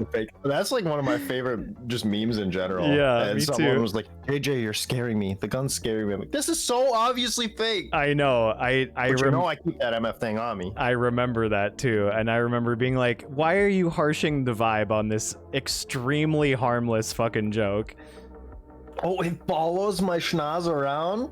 Well, as long as I continue to do it. Oh, you're doing it. Okay, I thought you had like had something that made it follow it around. I'm like, that's kind of impressive. I'm scripting. If it's not a robot, this is a pretty piss poor performance for doing this manually. If I'm being honest. Wow. Well, all right, here. Let me fucking. I'm kidding. Schnoz tracking technology. I don't know how much like you dipped into like I guess like alt music scenes and shit in high school and stuff, but like scene kids and stuff. But one of my favorite memes I've seen recently is the nobody format. It's like nobody deathcore snare tone, and it's just a kickball. Yes. Like the red kickballs, where every drum sound like ting ting ting. Dude. Those playground balls, we called them jelly balls, by the way. I don't know if that's like just a weird thing that I did, but like those playground balls were a whole fucking vibe. The foam ones or the rubber ones? The like patterned rubber ones. Oh, yep. The ones that things would go like would leave like war scars on you. Yeah, like when it was time to play dodgeball with those, like you knew that you were fucking taking home like war wounds straight up. Mm-hmm. Schnoz tracking technology. Who Chocobo Chariot says, what kind of music do you normally make? It's a hard question to answer, if I'm being perfectly honest with you. I make music to sing All Star over by Smash Mouth. Banger.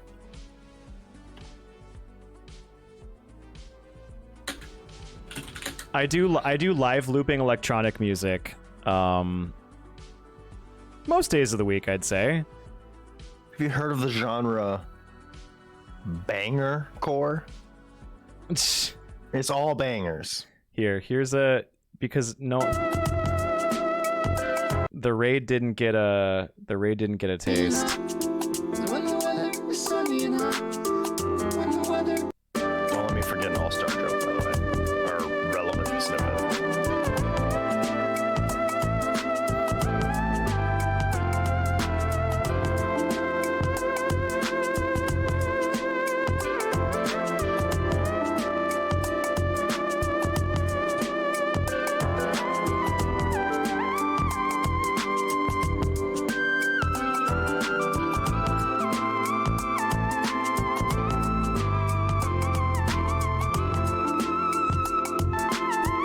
When the bread is eggy and moist, bro. Oh, you've been sitting on that. That's When the bread is heater. eggy and moist.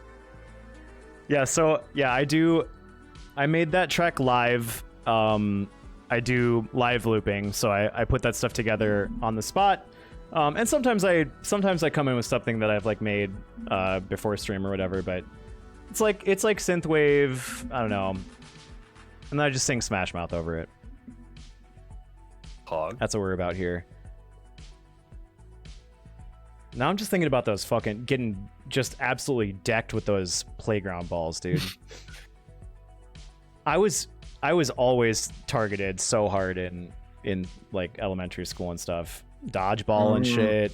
Mm-hmm. Oh yeah, baseball. When I played baseball, I batted left-handed, and I was playing in grade school, so no one could pitch, and so all the pitchers were right-handed, and I think I got one hit in the course of my baseball career, and I got walked because I got hit by the baseball like every other time.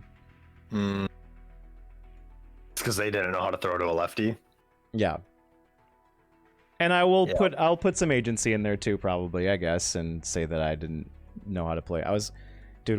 So my dad like forced me to play like every sport essentially, to in the hopes that like one would stick with me.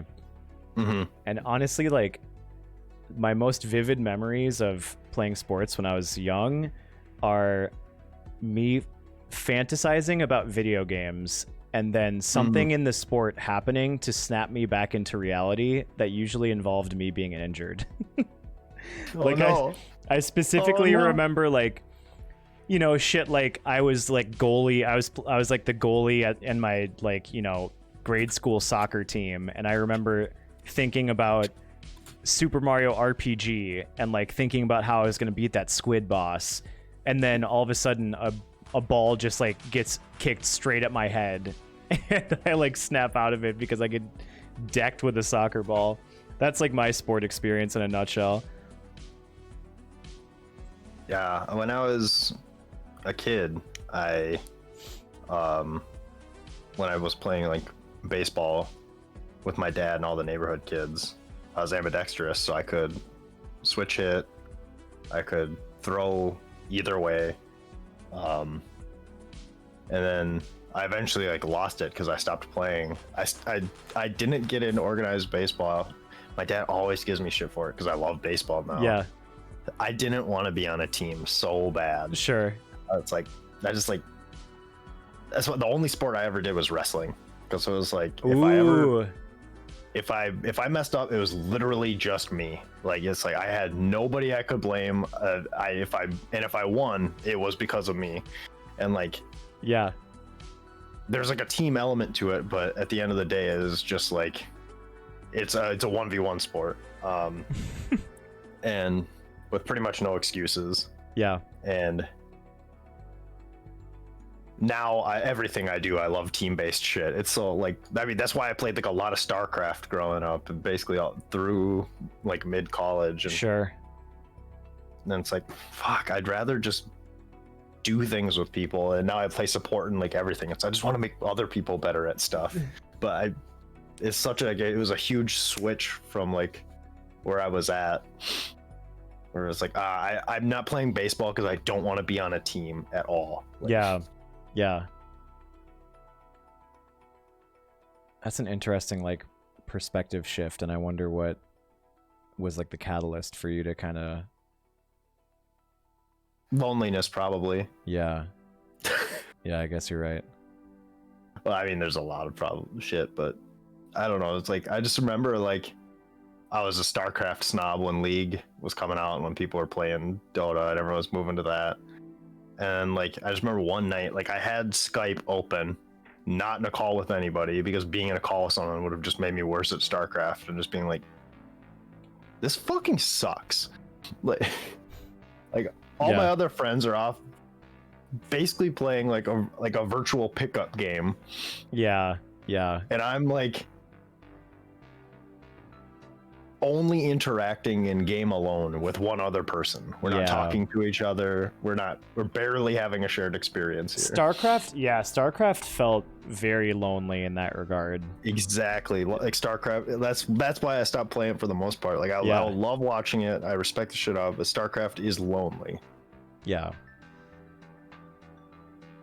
We had 2 unbanned requests I denied, and each of them the denied decision just says get fucked. Nice. Dude, I don't think I've combed through our unbanned requests, like, ever. I'd be curious to see. Especially, like, having any sort of knowledge of what they were banned for in the first place. Also, we have an instant Smash Mouth request, so I want to honor that from Optimus. Yes, please. Because I'm not jamming right now, this feels in keeping with the general theming of the channel. All the all-star butt, like that style of genre of meme, kills me. Yeah. It's stale, I'll fully admit, but I love it. Oh yeah.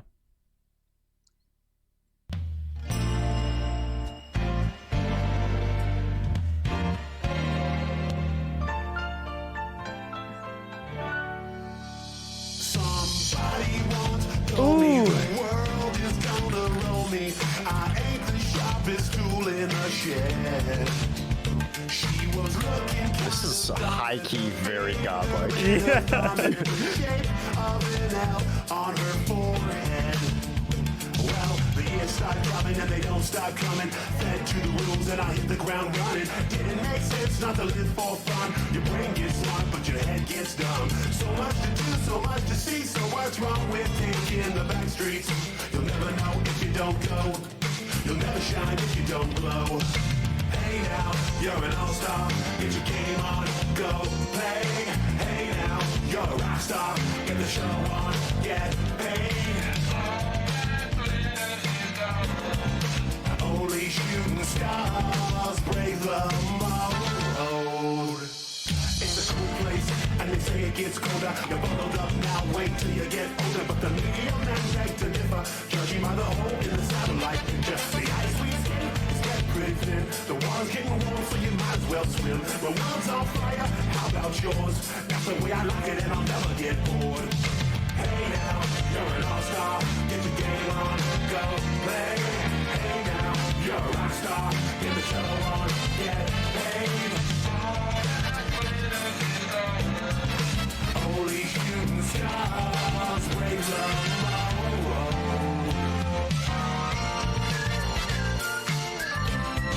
Ooh, the whistle. Yeah.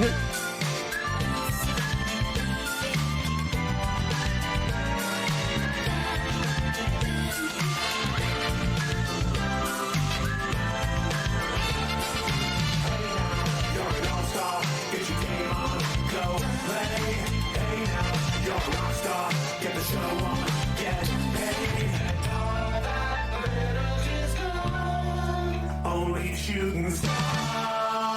Somebody once asked, could I spare some change for gas? I need to get myself away from this place. I said, yeah, what a concept. I could use a little fuel myself, and we could all use a little change. Well, the years start coming and they don't stop coming. Said to the rules and I'll hit the ground running. Didn't make sense not to live for fun. The brain gets smart, but your head gets dumb. So much to do, so much to see. So what's wrong with taking the back streets? You'll never know if you don't know. You'll never shine if you don't go. Hey now, you're an all-star. Get your team on, go play. Hey now, you're a rock star. Get the show on, get paid. And all that glitters is gold. Only shooting stars break the mold.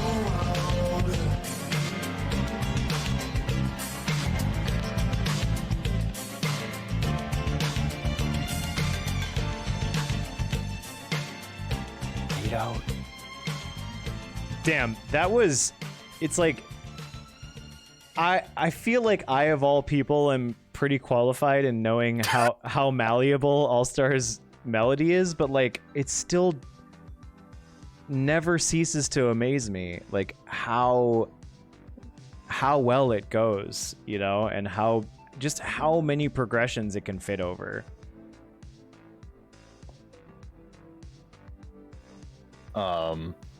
So the other night I was on just a absolute YouTube bender, unable to sleep, just opening a million tabs, saving a million tabs, watching a million videos.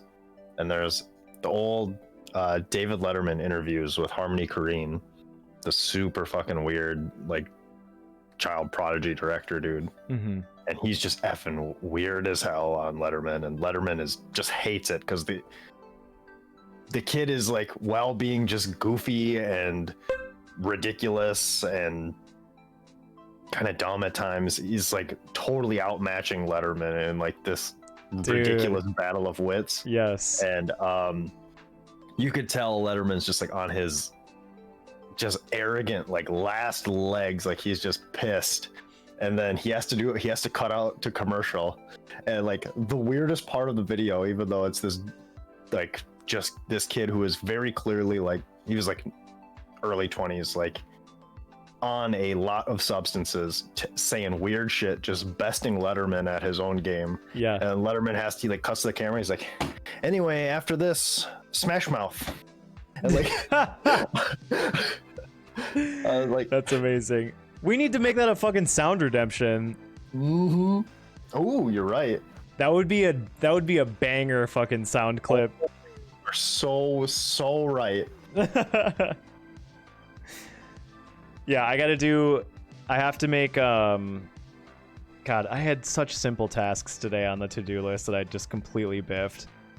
I still need to make hot idea into a sound clip. Oh, and now we have to do that one. I got some very light video editing done.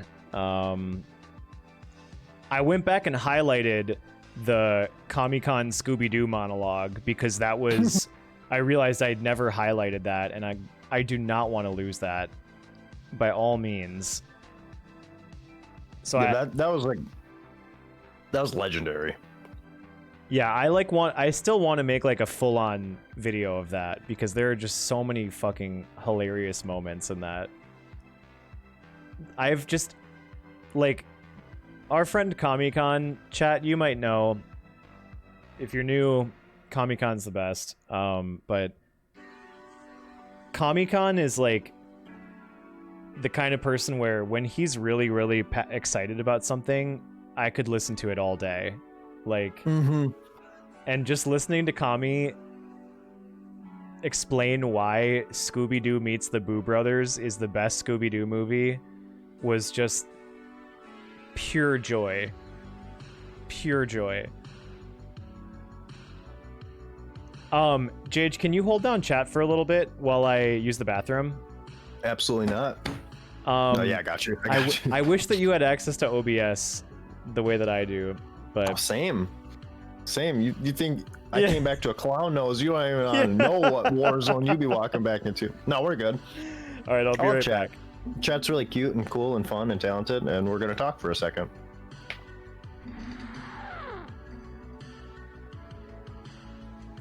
See that you take that up with Kami, Sandy. This is between you and the com. All right, I'm staying out of it.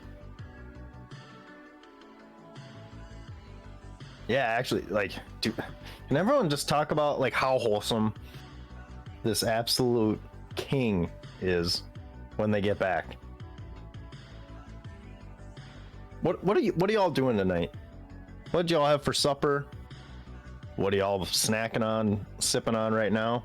I'm not dropping the streets tonight. I'm saving the 300. We might have a plan for it or something. I don't know. My finger's off the trigger right now. Some nighttime tea. Does that sleepy time tea? Oh no, chamomile. A whole meal. Chamomile's so good. I usually make tea, but I was pressed for time before this stream. So instead I'm drinking Crystal Light because I'm a goblin. Sunflower seeds. Baseball season. God, I love sunflower seeds. I can't do sunflower seeds right now. I had oral surgery. Surgery of the oral variety. And can't do them right now, which is a tragedy because little baseball seeds or a little baseball on the radio, listen to just like on the porch or something or on the deck with some sunflower seeds. Classic. Hunter in the back. That's where the horses belong as well.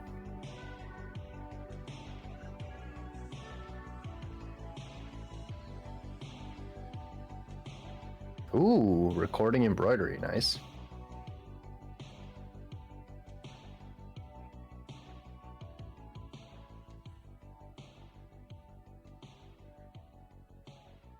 Hex girls are pog. Hex girls are absolute pog.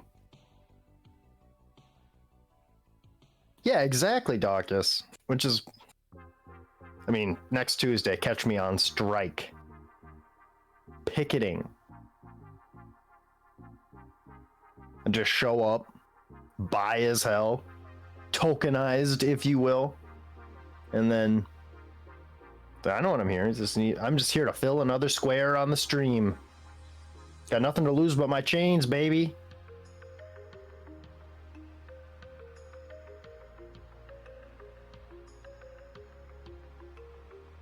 We're always doing Hobbit shit.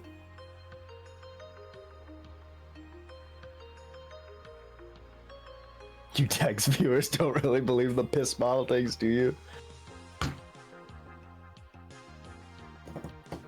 Oh, I'm born and raised a prole. There's prole in the old blood. I know my labor's being exploited this very minute, perpetually.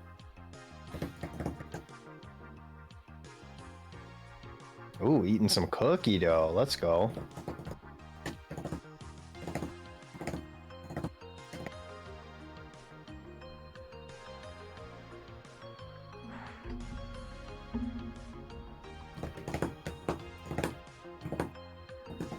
You know, Daucus, I appreciate you. I do. I really do.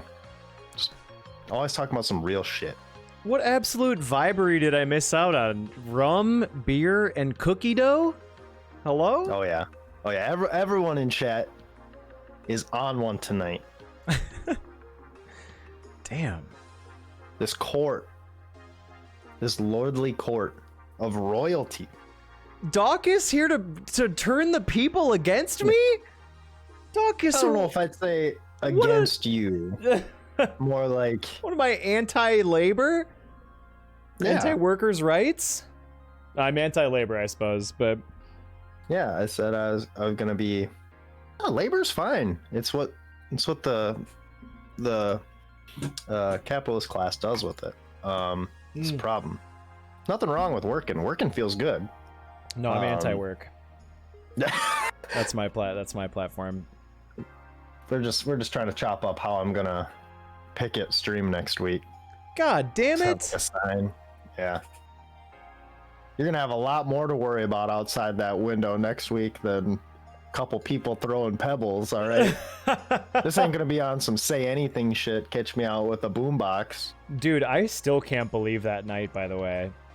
Yeah, it's bananas that was a real thing that happened.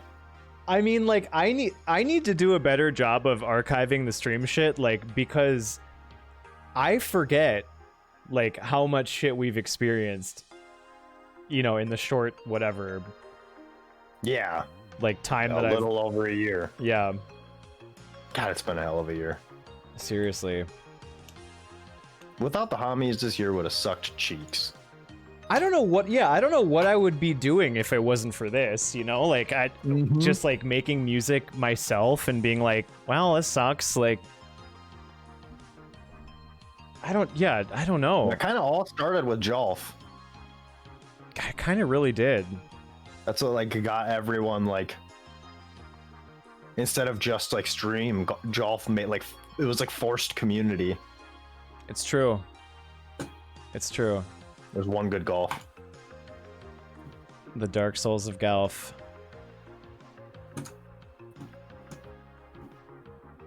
Gonna get the International Brotherhood of Streamsters involved?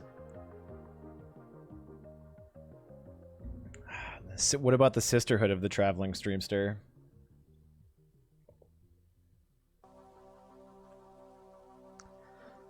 Oh. You might be getting a DM from my union steward soon. Just keep a lookout. Like, Well, you think we're talking about these 300K? I'm already writing up a contract on what you think you're doing with them. All right, boss. supposedly I'm Comic-Con's elected union leader. That makes a lot of sense. Why he's trying to chum up to you. Uh-huh. He's like, see, we take lunch breaks together. We're tight. Yeah, no one pissing in come in on bottles here. Saturday? You don't believe the pissing in bottles thing, do you? You do have to pay dues, but I promise you, It'll pay off for you in the end. Chat, don't listen to him. You could buy a PS5 with that money that you'd spend on dues. A PS5. Ooh, also, do the dues would be a sick union slogan. You can play like 3 different games on it, dude. PS5, think about it. What's up, Cap? You hear that? Why you exploit our labor? What are you talking about? What's going on? There's no ethical gaming under capitalism. Meltdown, I'm telling you, 3 brand new games. Shiny and chrome, baby. In glorious 1080p. And supports 4K gaming. Ooh, If you play on a PC. nice. You know, I might turn heel. Is one of these games a scuffed PlayStation exclusive and the other one something that's out on 5 other platforms right now? Yes, of course, of course. Sorry, chat. Yo, Bob Gyps. We'll discuss. We'll discuss, Bob.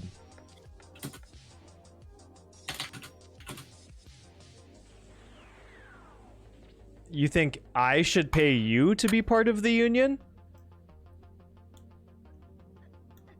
Man, I'm gonna have to sit with that. Yeah, what is chat getting out of the union? Well, ribs for one. Yes. Marb's on stream to find out if we unionize or not. There isn't a marble under the sun that could stop us from unionizing. Just Alright. label all the non-union marbles as like scabs. Yup.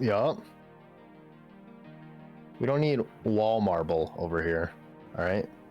Chat, how are you feeling? Do you want to play? You want to play some Marbs? Have JJ and I commentate over some Marbs?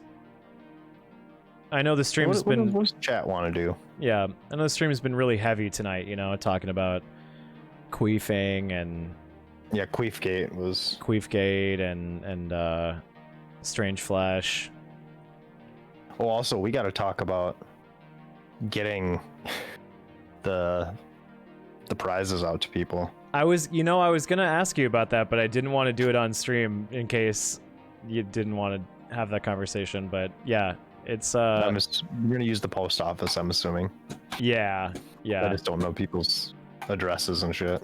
Yeah, if you want to do that together or something, I can help you with that. Oh yeah. If that would make it, because Masking and chillaxing. yeah, we could do that. Dude, I was like getting a little tickled again as the only person in my entire bubble who's not vaxxed, which is tight. It's like once that finally does happen, it's like we could do the pod in person. Are you serious? Are you kidding me? In-person pod could be pretty lit. I mean, my space is not glamorous. We see it every night. What are you all of a sudden Hell no. I just mean for like, you know, I don't have a fucking Joe Rogan double podcast set up. We'd be shoulder to shoulder, Please don't. That's bumper to exactly bumper. where I want my shoulder. Most of my friends got at least one poke. Dude, fucking relatable. Ouch pod. I'm sitting out here pokeless in Seattle. And I ain't talking about the vaccine. You know what I'm saying? Am I right, gamers? Jail. Couch pod? My couch is so comfy. It is. My dude. couch is so disgustingly comfy. It's fucked up. After Sonic, when I sat on that, I was like straight. I was ready to snooze. Like, Yeah, dude. Yes. It is a snooze couch for sure, which is why I don't make it to bed like 90% of the time, because I just take one sit on that and it's curtains for me. Joe Rogan podcast from inside a little trailer. At this point, I don't know, since he moved to Texas or whatever. I think he has a studio. Yeah, I think he's got a full studio set up. I mean, it would be stupid if he didn't at this point, right? Because, like, Yeah. he's literally the most successful podcaster in history. And like Now he's got Spotify money. Yeah. Spotify also got Bill Simmons, one of the other biggest podcasters in history. Basically, Spotify owns everyone who isn't like NPR or Barstool. Yeah. I can't believe how relevant Barstool still is. Yeah, it's bonkers. And it started as just like a Facebook group, right? Yeah, it's swell. When the time comes, we'll have a computer room and a place for podding. Oh yeah, we're podding. Chocolate We podding. Pod racing. Now this is pod racing.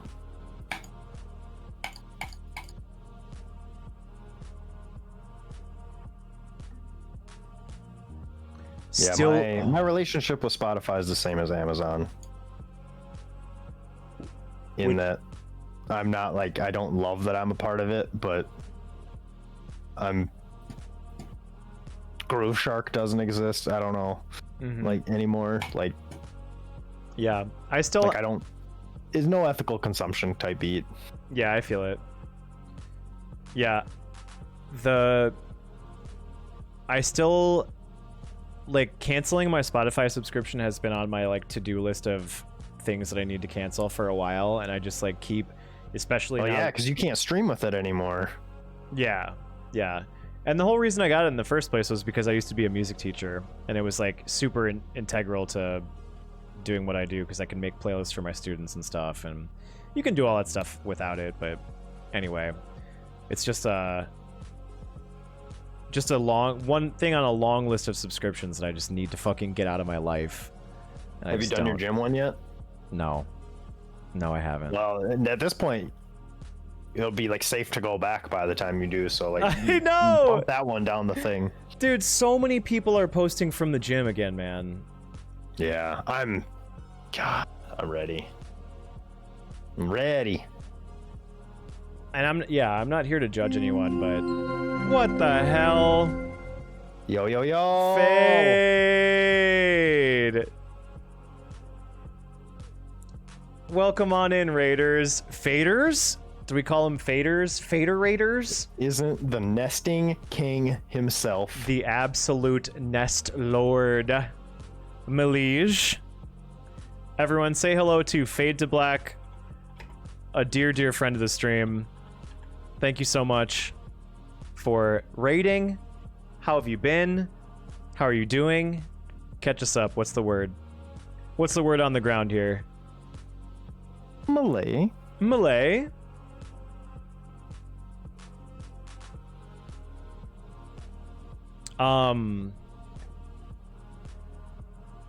Was I even...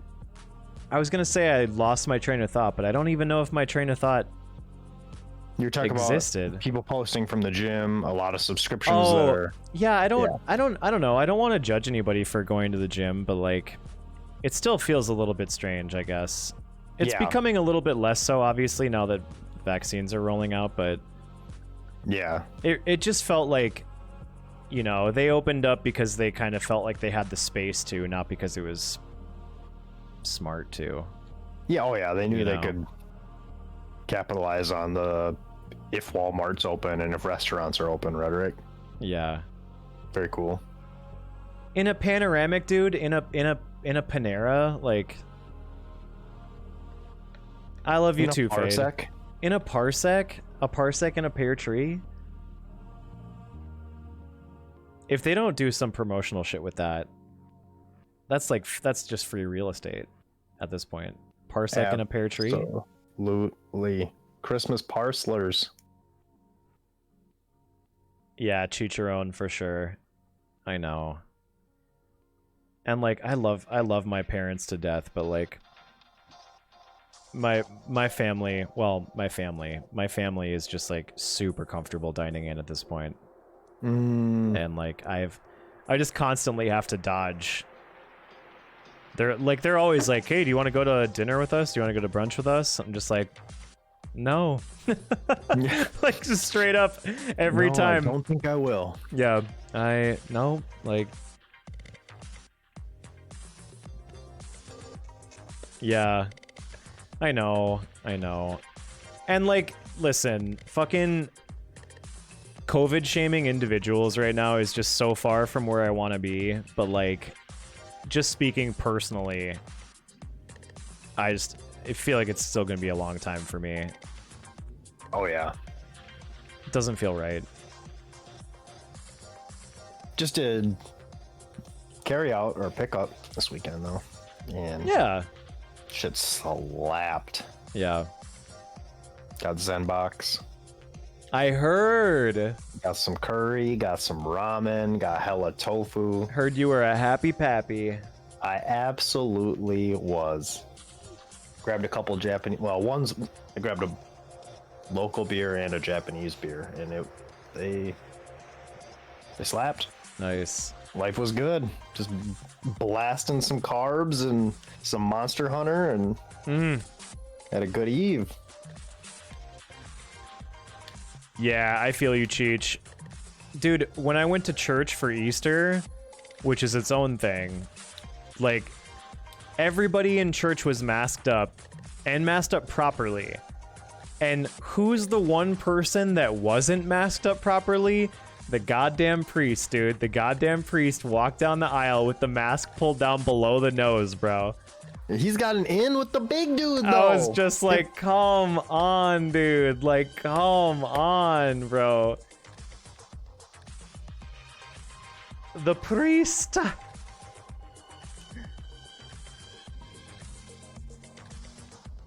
Yeah, I'm with you. I'm with you, Meltdown. I mean, the thing is, like, the more normalized it appears to the public, the more the public will normalize it on their own. That's the thing. Like, I've started biking around the lakes again.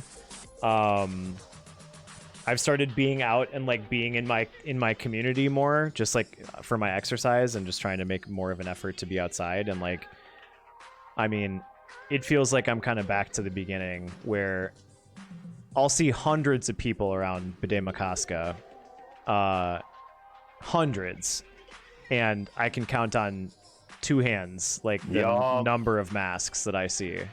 Yep, we went on a nice long walk around the lake, and similar experience. Yep, it's like, Yeah. man, outside doesn't completely change the rules. Yeah, like I get it, you know, like people are like, oh, we're outside, we don't need to wear it. But when you're outside in an environment where there's literally hundreds of other people in your direct vicinity that you're passing over and over and over, then On a yes, path that is basically the exact distance that you're told to stay away from people. yeah, then yes, it is actually a thing that you should do.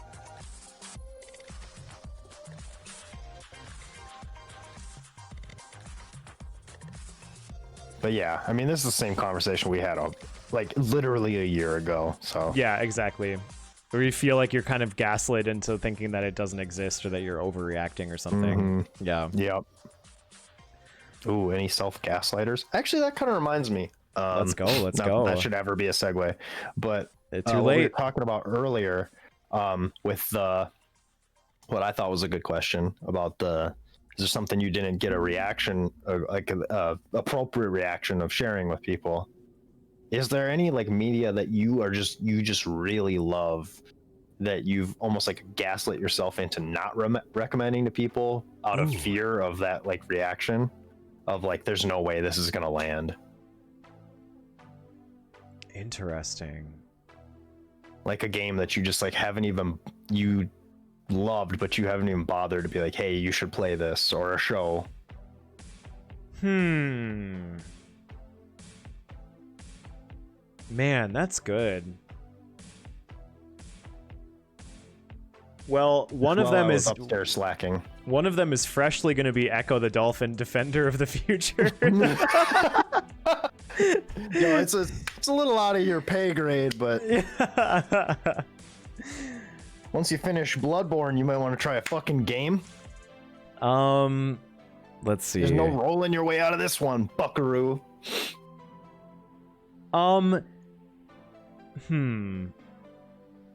Glover is a game that I unironically really enjoy, but I know it's bad, and I don't feel like recommending it to people, I guess, because it's not good.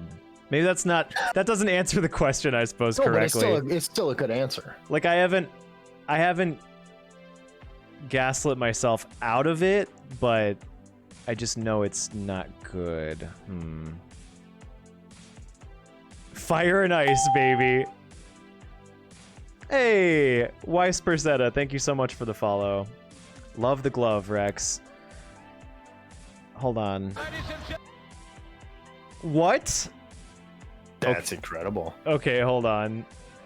Did you? Oh, okay, hold on. The thing in your sidebar, it's like the standard lo-fi type playlist, but Mario Kart music to study/work, all caps, fast. Yeah.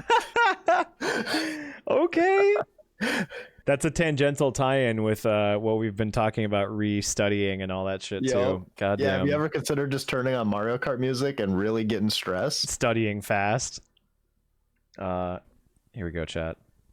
Gentlemen, WWF in your house, appropriately named Rock Bottom, is presented by Glover. New Nintendo 64, gotta love the glove. Rock Bottom emanates from a sold-out General Motors place in Vancouver, British Columbia on Sunday, December the 13th. That's amazing. Glover had that fucking ad money, dude. What? Of all the Glover games, was moving pounds. like, man, video games were just fun. They were just fun back then. Thinking that Glover was like the game that was advertising on syndicated television. Now it's like the only games that can afford to do that are like Fortnite and Call of Duty and shit. Call of Duty Mobile. Yeah, exactly, Mooney. Right. Glover having ad money. Fade, you might... You know, I could put that on the list, dude. I could put that on the list. I have the Dex Quest list.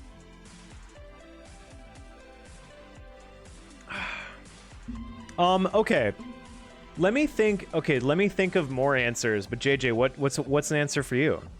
Oh. JJ? I thought he was leaving. Let's go, Rex. I mean, obviously we're hanging out after this pandemic. What's happening? Rex What's said happening? that they're gonna come over with a real ass N64 and upscaler for Glover. Let's go. Shh, chat, don't spoil the prank. Wait, what's the prank? Nothing, dude. Oh, you guys are fucking buttholes. Did you grab something in response to Yeah. the question? Yes. It is this book, which I think I may have recommended to like one person almost a decade ago, and like immediately regretted it, and have since not once told anyone probably that they should read this book. Oh shit, let's fucking hear it. It's called Publish This Book by Stephen Markley. Ooh. It's called its subtext is a premature memoir, and it's the whole process of him trying to get this book published. So everything you're reading isn't published yet, but technically it's published because you're reading it. So it's like stupidly meta, and mostly like any good like experiment art like this, it's more about like personhood and stuff than it is about actually trying to get this book published. But it's all through the vehicle of this dude who had just finished college and is now living in Chicago, getting his ass whooped trying to get something published as a writer. Sure. And That's cool, man. That seems like a really cool, I don't know, any sort of like alt formats for books and media I'm like automatically more interested in. So that sounds cool. it's a lot of like footnotes. So like you see like number 53 and then it goes to footnote number 53. And it's like just hilarious, very smart, very well written, very readable, very self-deprecating. Like chapter 6 starts with "Forget this book" is what the title of it is, and the first sentence is just "Astonishingly, I land a real job." So it's like his whole process of mailing. He's like, so what you've read so far is what I've mailed into this publishing house and yada yada yada. But it's mostly about like being a human and trying to find a direction and stuff. There's a lot beneath the surface of this already dumb experiment. Yeah, I love that. Yeah. What was it called one more time for chat? Publish this book. Publish this book. It's around the time of the 2008 election. So it's like a lot of like Obama, McCain. It leans like barely left of neolib, but it's not a political book anyway. Yeah. The dude just talks about himself. I feel like for a lot of this kind of stuff, you have to kind of pay the price of neolib adjacency. Mm-hmm. You know, I don't know. It's publishing and book writing is already like a exclusive enough world. You know, Yeah. I don't know. It's if you can get anything that's not just like total. If you can get authors that aren't just fucking awful, period. Mm-hmm. I don't know what I'm trying to say. It's not. It's there are worse things than liberal adjacency when it comes to this kind of art or books. Yeah, exactly. Hi Britt, how are you doing? Also, Fade. So I am starting to just. I don't know, man. So my whole goal is like I'm trying to be better about cutting content and stuff and making a content pipeline and uploading to YouTube. But like for the biweekly, I'm just gonna start kicking the whole VOD to YouTube, you know. Yeah, I watched a lot of the last one. Sometimes I'll just like throw it on the other. I remember Queen asked me a question because I was like, when I was we started doing this. I'm like, I rewatch it and I was like, ooh, we should do this. We should do this. Yeah. I should do this better. And Queen just hit me with the fucking the gong. Just like, why are you worrying about being better at hanging out with your friend? Yeah. I'm like, because fucking anxiety. I don't know. Right. No, that's wisdom from Queen. And like this part, like it's the first like critique that he gets from the first couple chapters of this when goes to like a writing group, but he like writes out the first critique of it as a 1-act play. So there's like a play inside of this book. Oh my god. That's like all like meta narration and shit. Man, that sounds awesome. It's definitely not like you just like pick it up and plow through it, but it's definitely like pretty much no other book like shaped my like writing voice or like reading inclinations more than this. I bought it. God, when did it come out? Like, I don't know. It had to be like pre 2010, maybe 2009 or so. Yeah, copyright 2010. So it was 2010 when I bought it. Yeah. It was like a Christmas break. I had a Barnes and Noble gift card and I was just bumming around Barnes and Noble and I saw this like on the shelf and there was like one copy left. And I just bought it on a whim because the back copy was funny. And I'm like, it's still like my favorite book I've ever read. Nice. But I don't ever really recommend it because the sell it's like an unexplainably dumb idea. Yeah. Ugh. So, chat, if there's any better or more appropriate kind of window into the dynamic between JJ and myself, my answer to this question was Glover for the Nintendo 64. And JJ's answer was this extremely intimate like glimpse into his like the inner workings of his mind and his personality. So thank you for sharing that. I like actually feel like that was a great answer because I actually feel like I understand you a little bit better, and it's a really cool choice. Makes a lot of sense. It's Pog. Yeah, I was just grabbing water and I was like, oh, we didn't really like fully land on that question. Yeah. that was started from Sailor Moon. And I was like, oh, but what about that? It's funny because like I feel like to that particular question, like what piece of media have you gaslit yourself into not sharing with people? Like I almost feel like Strange Flesh is a better answer for that framing of the question than the previous For one. sure. Because I've wanted to share Strange Flesh with people, and like the connotations of sharing like a really explicit sexual game, there's a lot of stuff going on in that, you know? And it's like a game that will mean a lot of things, a lot of different things to different people. Totally. To some people, it would just be a raunchy beat 'em up. Yeah. But to people who have repressed certain aspects of themselves throughout their lives, Yes. it could be like, right. Like, oh damn, this is really cool. Right. Mooney, Strange Flesh is a free beat 'em up game about sexual repression and homosexuality. It's extremely explicit, so heads up. If you're not 18, it's not for you. But it's really cool. I think it's really cool. And yeah, for a person like me who has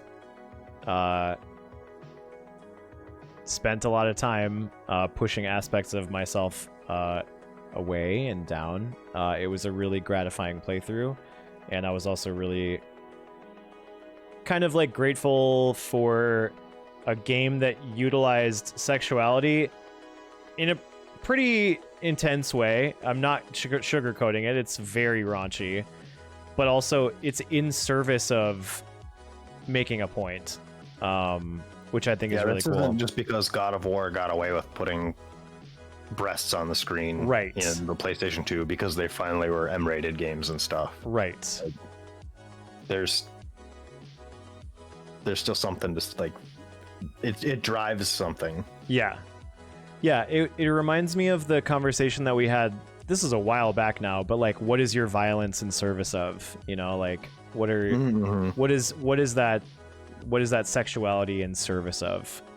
You know, and in the case of God of War, when it's just, you know, off-screen bed shaking, you know, fucking aggressive heterosexual sex just for the sake of fan service, like that's not really in service of anything, and so it rings as pretty fucking hollow and lame. But when you can use mature themes to actually illustrate a mature point, I think that's pretty cool. And we don't get to see we just don't get to see sexuality utilized for much outside of fan service in video games. So I think that's kind of cool. It's for XP. On a scale of couples doing the dirty and my Twitter, where does it fall? It is so much more gratuitous than your Twitter, Sandy.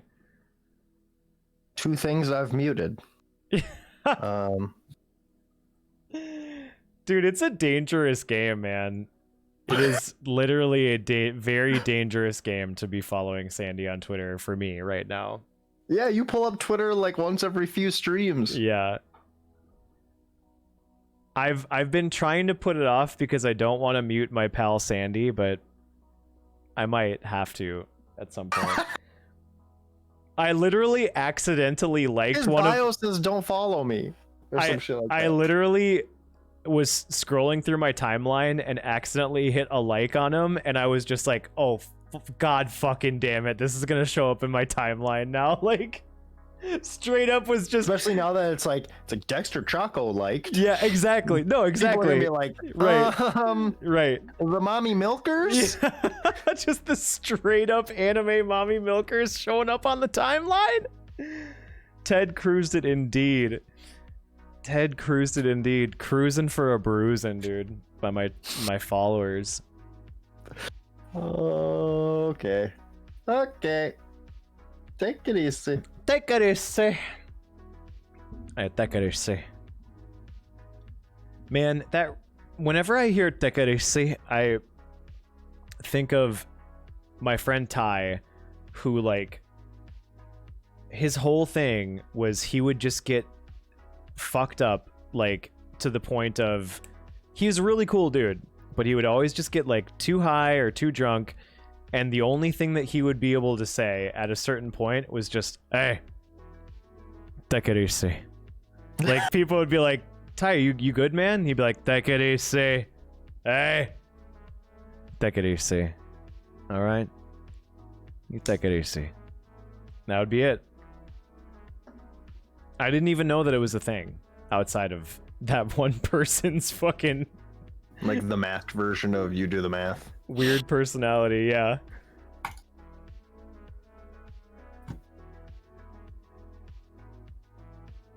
Please don't follow me. It's just anime boobies.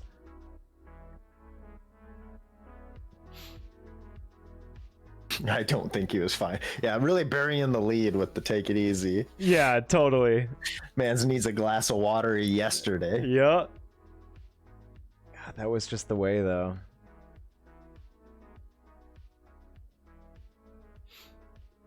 Why have they not ported Strange Flesh to the Switch yet?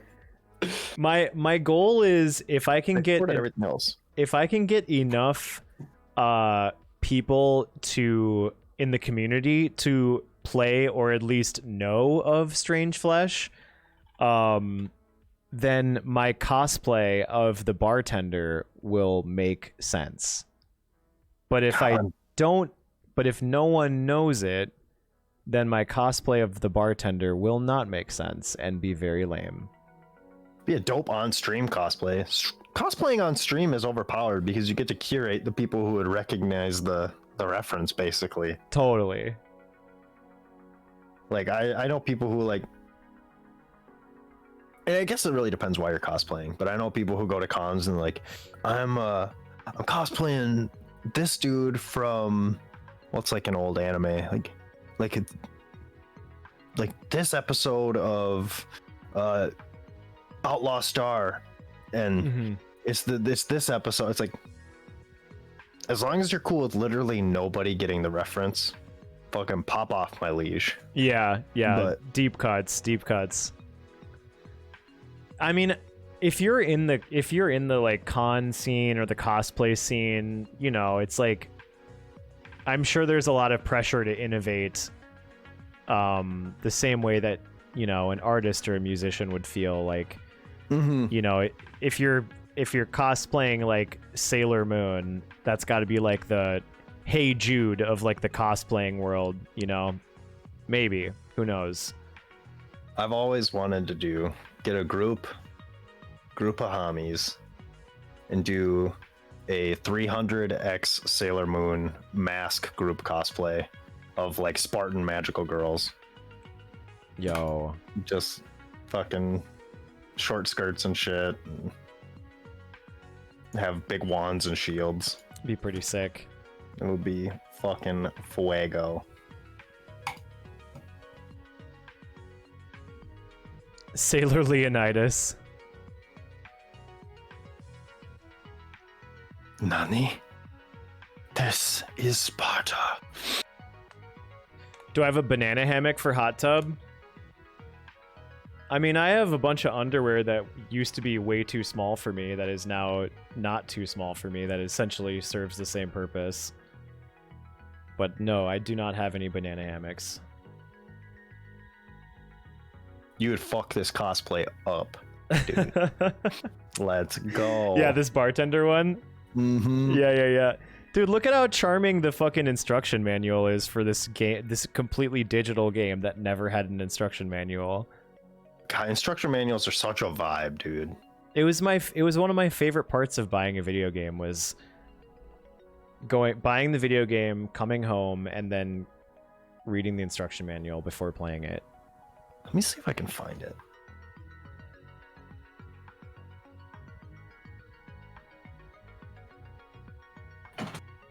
Same, Sandy, same. The reading the game manual while taking a shit before playing the game vibe was strong.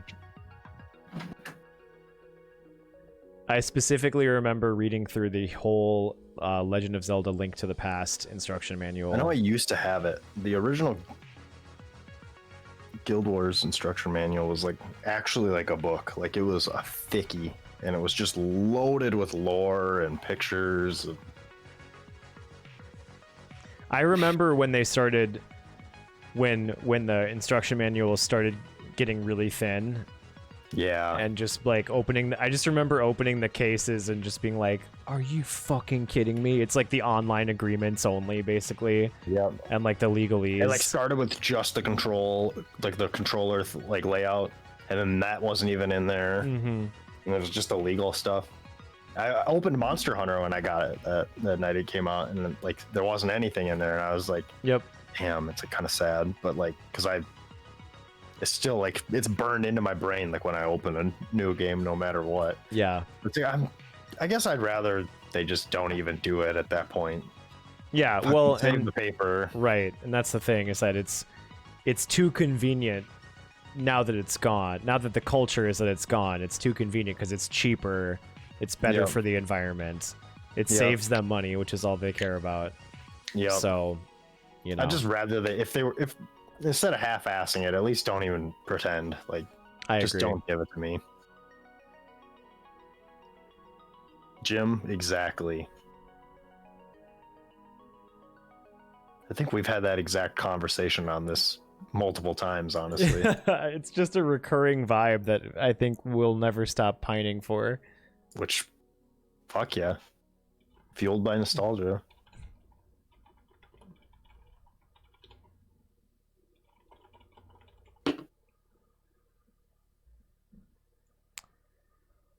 Well, we're just about to midnight. We start in Disco Elysium, the dual run. We take turns making decisions. You read my mind, my friend. Let's spark it up, dude. Spark up that sacred bowl of fun. Disco Elysium on stream. Dude, I love Choco. I thought that was so funny that was the game. Especially because, like, I think last night we were talking about how, like, there's no way you could stream this We were game. just talking about how that is not a I had to And put then your doppelganger raids you, and it's like, guess what the fuck I was doing, Yeah. buckaroo? I was playing Disco Elysium and it was fun as fuck. Yeah. Let me turn this music down. It feels loud. Oh my god. It's like as low as music can possibly be. Gotta use this separate volume adjuster. I want my baby back, baby back, baby We back, Marvin. baby back, baby back. Marvin Gaye. I was just gonna say that! I was literally just gonna say that! One brain cell. One brain cell. How's this volume? Oh, it looks like a great game, Aaron. Don't get me wrong. It looks like a great game. Yeah, that game looks like not even just a good game. It looks like an achievement. Yes. Like it is impressive that game exists and exists on a level that seems even remotely well received.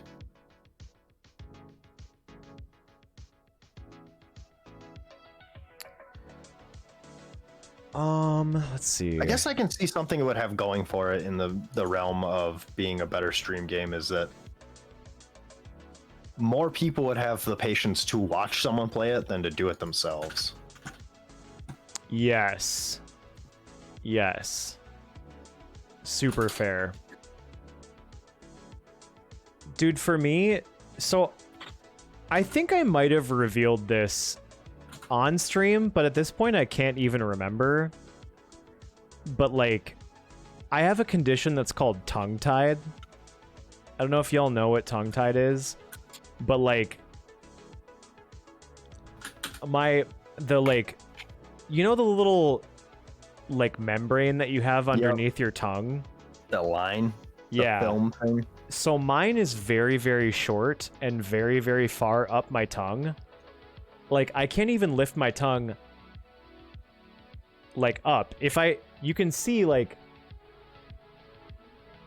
I can't lift my tongue up in my mouth. And so talking for me actually like really fatigues me over time. And so for games like Disco Elysium and games that are like extremely, extremely heavy on the reading, they're kind of intimidating for me because like my mouth legit gets tired. My tongue like legit gets tired over time, which is funny because I do 24-hour streams. But something about like that focused reading is like, it's those kinds of games would be tough. Like I thought about doing like Phoenix Wright on stream and stuff, but like even those games, I wouldn't want to not read them out loud, obviously. But it's even all Disco reading. is got voice acting now in this new version, but still. That's true. That's true. That's true. But there's That's true. still so many words that the skill trees and stuff in that game. It Yeah. looks like freaking like Sophocles. Like Yeah, dude. Yeah, dude. For sure.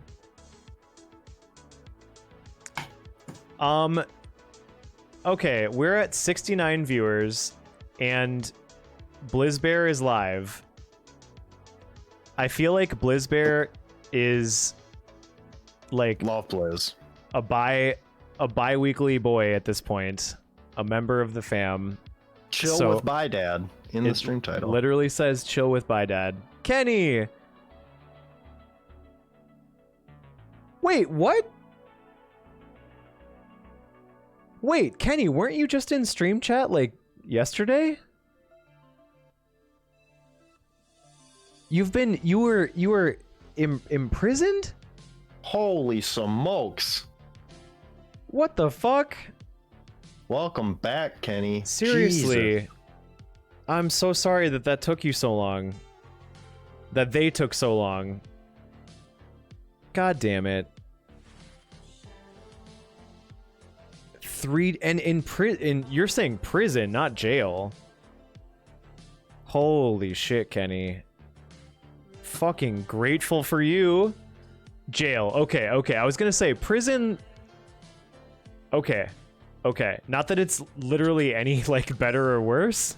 You're still incarcerated for 3 days.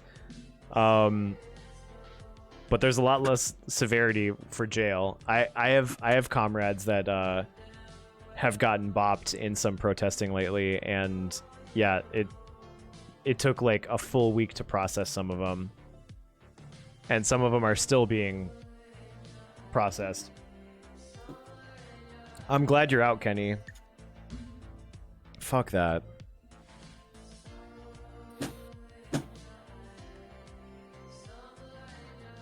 We're reaching some pretty free Kenny. I guess stream shirts Dude. with like gangster SpongeBob and stuff. It just says free Kenny. God, we really do. Well, we're grateful for you, Kenny. I'm gonna go through credits real quick. Oh my god, that's amazing, Kenny. That's perfect. I want one of those, actually. I'm gonna DM you. So Mac, Icepick Josh, Dan Simpson, and Wes, thank you so much for the bits, y'all. JJ, Sandy, West, I know Bay was in here for a little bit, Sammy was in here for a little bit. Thank you so much to the Mod Squad. Weiss Berzetta, Murbeast, JJ416, Justbender, Aria, Rough Hands, Icepick, Hydrated Kelp, Bob Chips, Carsist, Chocobo, Enfield, Shut Up Sarah, Kai the Creator, Darkmane, Jesse Tivey, Effusive Stoic, Hannah, Existential, Nixon Plumber, Feckius, Firefly, Mugen, Dark Puppy, Ya Boy Bears, Maine Coons Are Cool, Welcome to the Jemmy Fammy, Unicorn, Shilos, Bay, Maine Coons, Slime Hunter, Exactly, Captain Crimp, DVS, Nyla Creates, Stoop Kid, Karen Hall, Chocobo Chariot, A Crawling Chaos, Snark Mage, Progressive Squirrel, Moonstar, thank you so much for subbing. And then LFV, Fade to Black, and Chaco, thank you so much for the raids, y'all. Appreciate you. We love you. I'm going to queue up the raid real quick. It sounds so funny every time you think Choco. It just sounds like huge, like Arrested Development, like parody of yourself energy. Like, thank you, Seriously. Choco. Couldn't have done it without you. Aggressive. Chicharron, so glad that you found us.